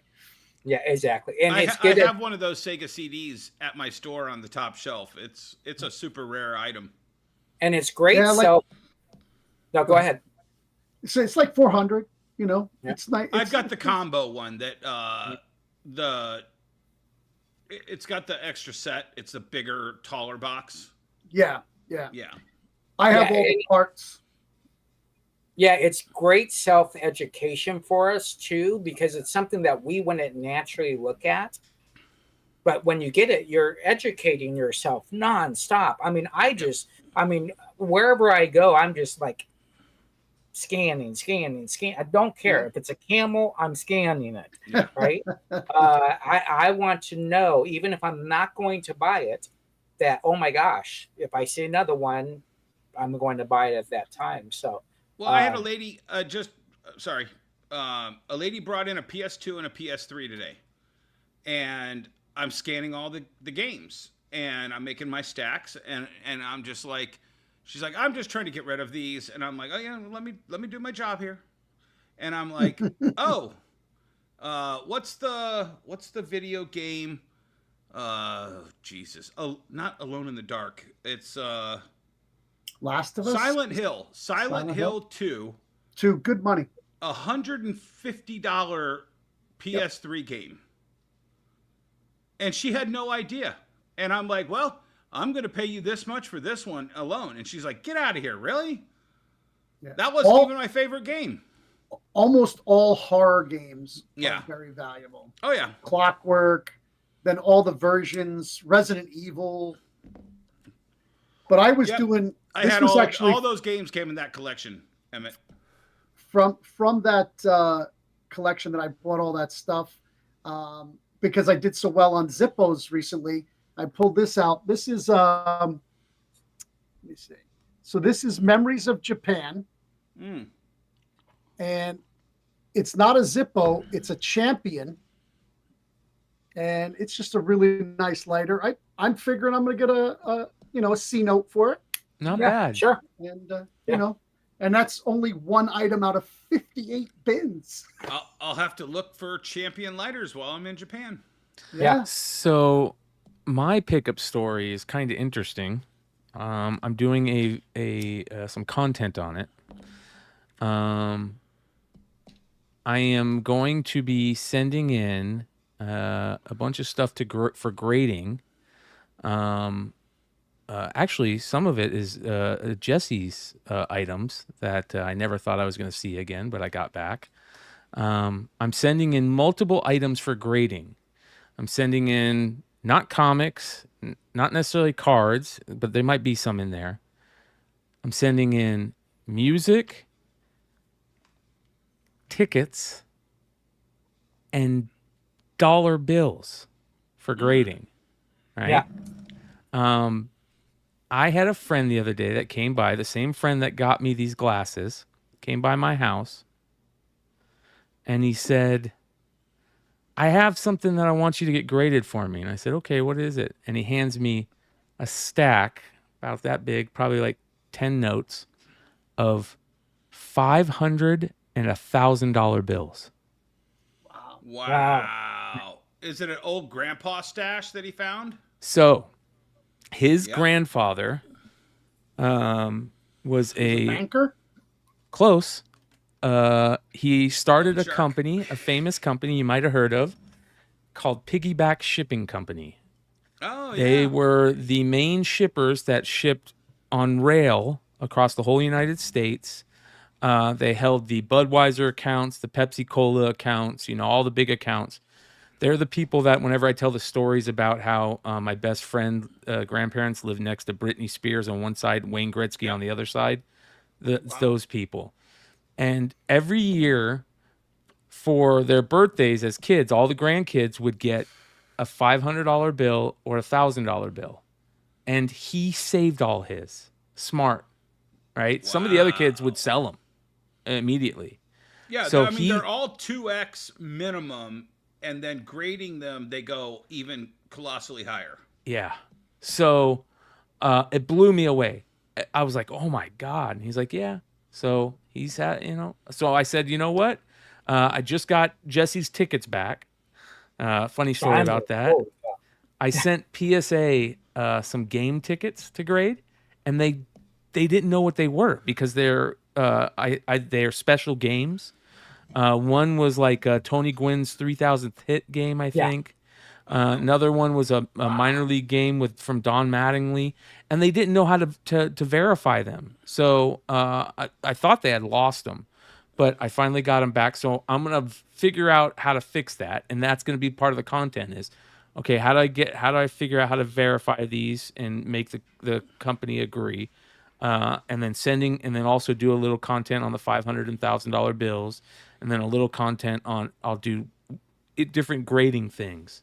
And do you know why they got rid of the $500 and $1,000 bill? Why?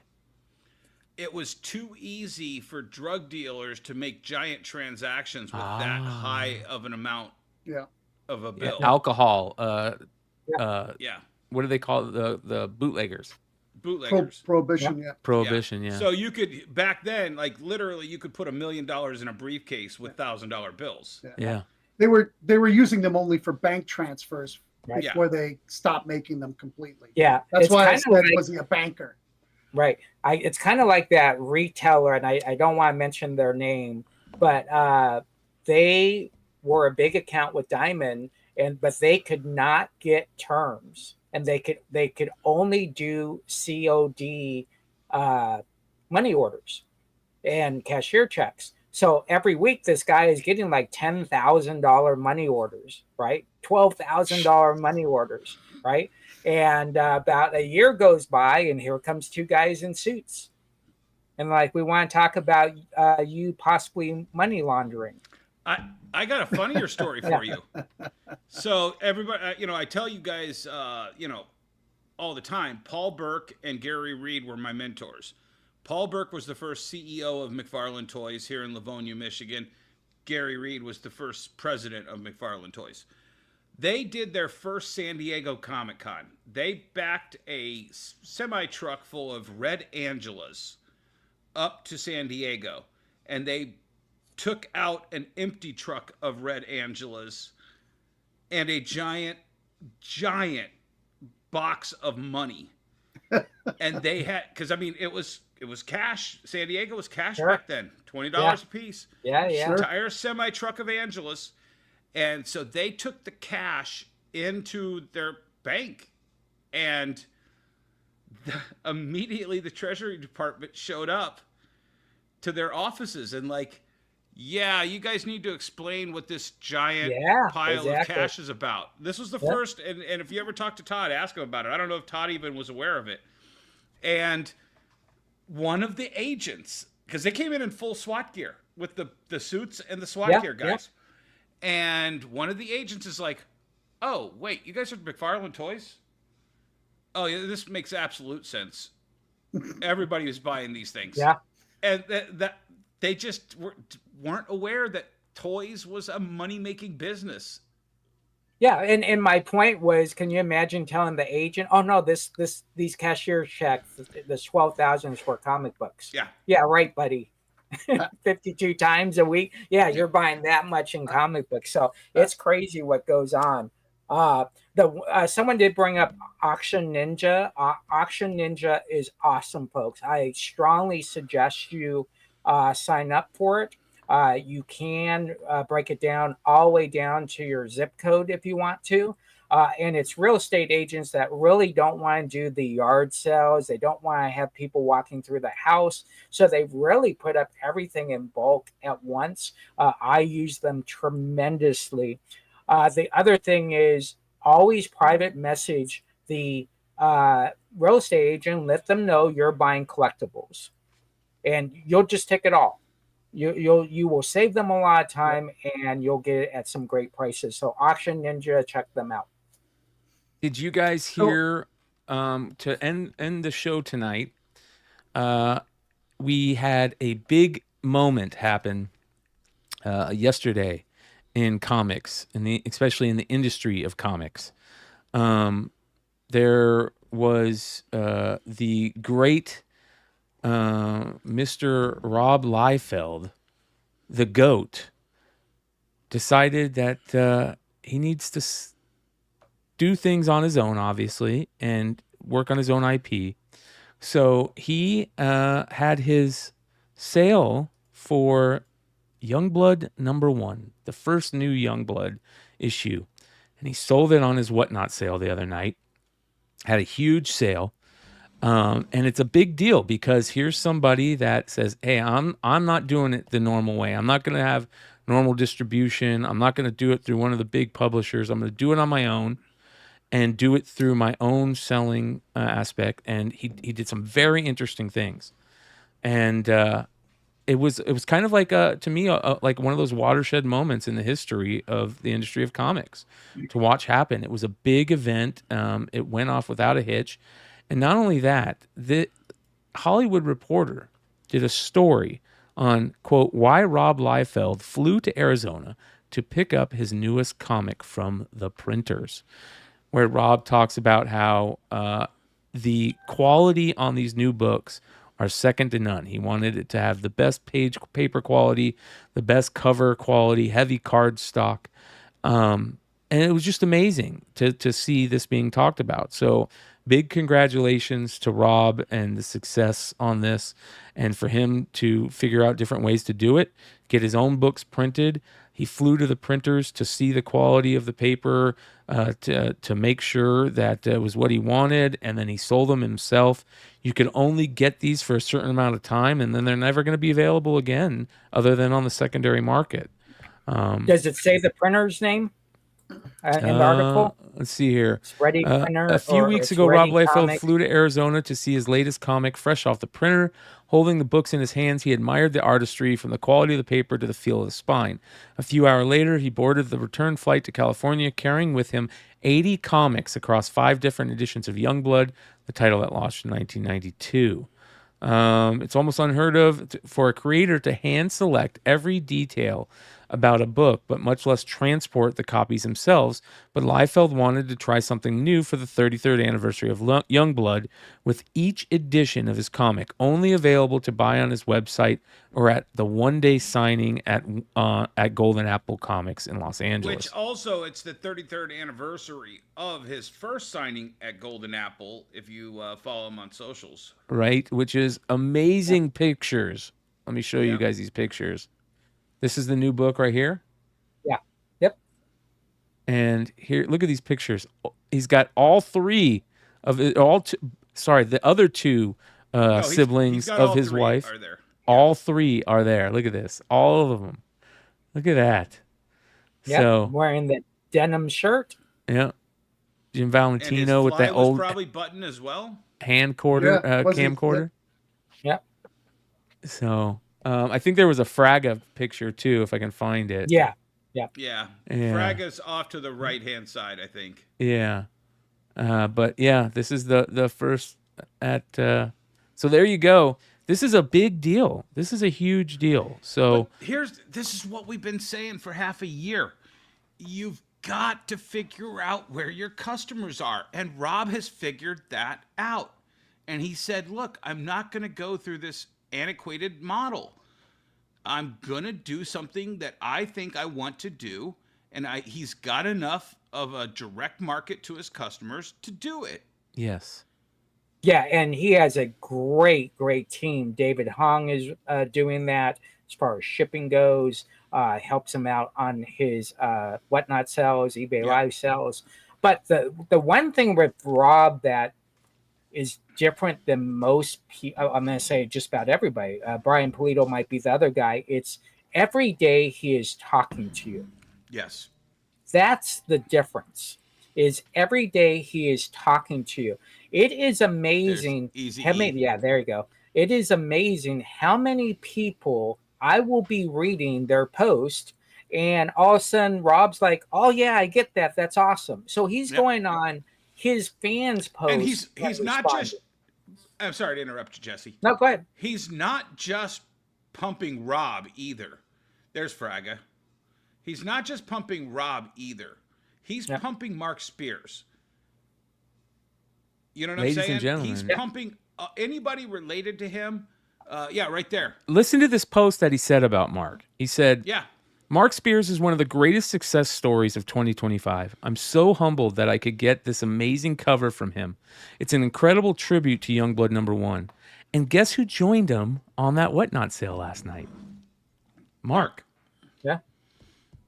So, I mean, it was just a great moment for me as a fan of both these guys, for many other fans out there. It was a great moment for the comic industry to see this happen in a great way. It was a great moment for young, for not just young, but for other artists out there that might, be struggling with not breaking through and this and that. I mean, it's a winning story all around, I think. Yeah. So, yeah, really, cool. It's like the guy that complains that his Kickstarter didn't do well, and this happened today. And I said to him, "Okay, but what other platforms are you on?" "Oh, I'm in crowdfunding." "Okay, but what other platforms do you sell on?" And he wasn't selling anywhere else. He was just focused on Kickstarter and nothing else. You can't do it that way. You got to find your customers everywhere, on every platform possible socially. So I think what Rob, there's always this thing that you give back to your community. And I think this is a prime example of Rob taking his decades and just going with Mark and saying, "Hey, you got to check this guy out." And I think that's, people, if you question why he's not a GOAT, then you don't know him. I mean, that's just plain and simple. Yep. Yeah. I'm going to try really hard to try and get Rob to come on with Mark at some point. I would love to have Rob come on to tell us again about, this game-changing decision that he's made, which is a big deal for the industry of comics. And I'm gonna, like I said, I'm gonna try my hardest to get him on again, and it would be great to have him on with Mark at some point too. So, big congratulations to Rob Liefeld, and shout out to all the Liefeld fans and all the Youngblood fans.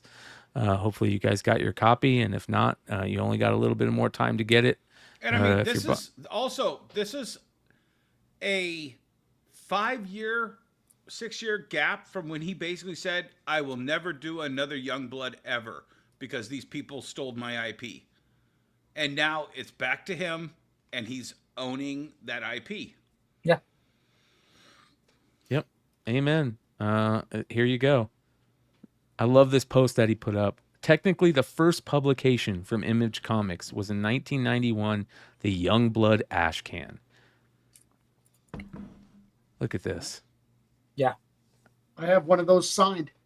Oh, I want one from of these, 1990. man. Wow. That's crazy. I have both the ash cans. There's two. Just amazing. Yeah. Great. So congratulations, Rob and the team, and good stuff as always from the GOAT. That being said, ladies and gentlemen, we appreciate you guys hanging with us tonight, all of you in the live chat. Please hit that like button. It's easy to do. It helps us out immensely. If you're not subscribed, hit the subscribe button. If you think you're subscribed, hit the subscribe button. And hang out with all of us every Tuesday here on the Industry of Comics show. Dennis is getting ready to head out to Japan in a couple hours. So we're looking forward to check-ins from Japan. Yeah. Coming up this at least 3 shows I'm Japan. concerned that Dennis said he's driving to Japan. Yeah. That might be a problem there. So we're gonna have Dennis from Star Wars Celebration this upcoming Saturday on Modern Comic Mayhem.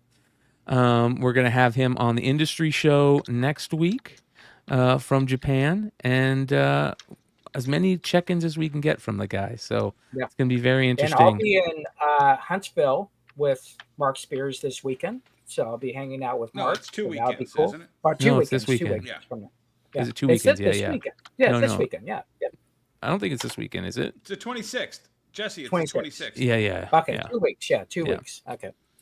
So, and then immediately following the show, I'm going to go set up an eBay live. So if you guys want to come buy some comics, including speaking about Golden Age pickups, I'll have the very first 12 center Batman. Oh, there you go. Yeah. Bill Finger Joker. It's a little damage, but it is the very first 12 cent Batman. This is Batman number 145, Bill Finger Joker Sun issue, plus many other great Joker books, Harley Quinn books, all the goodies. Following this episode, check it out, eBay Live. Follow my IG. I'll dual stream it on YouTube. We'll see you guys soon. Much love. Adios.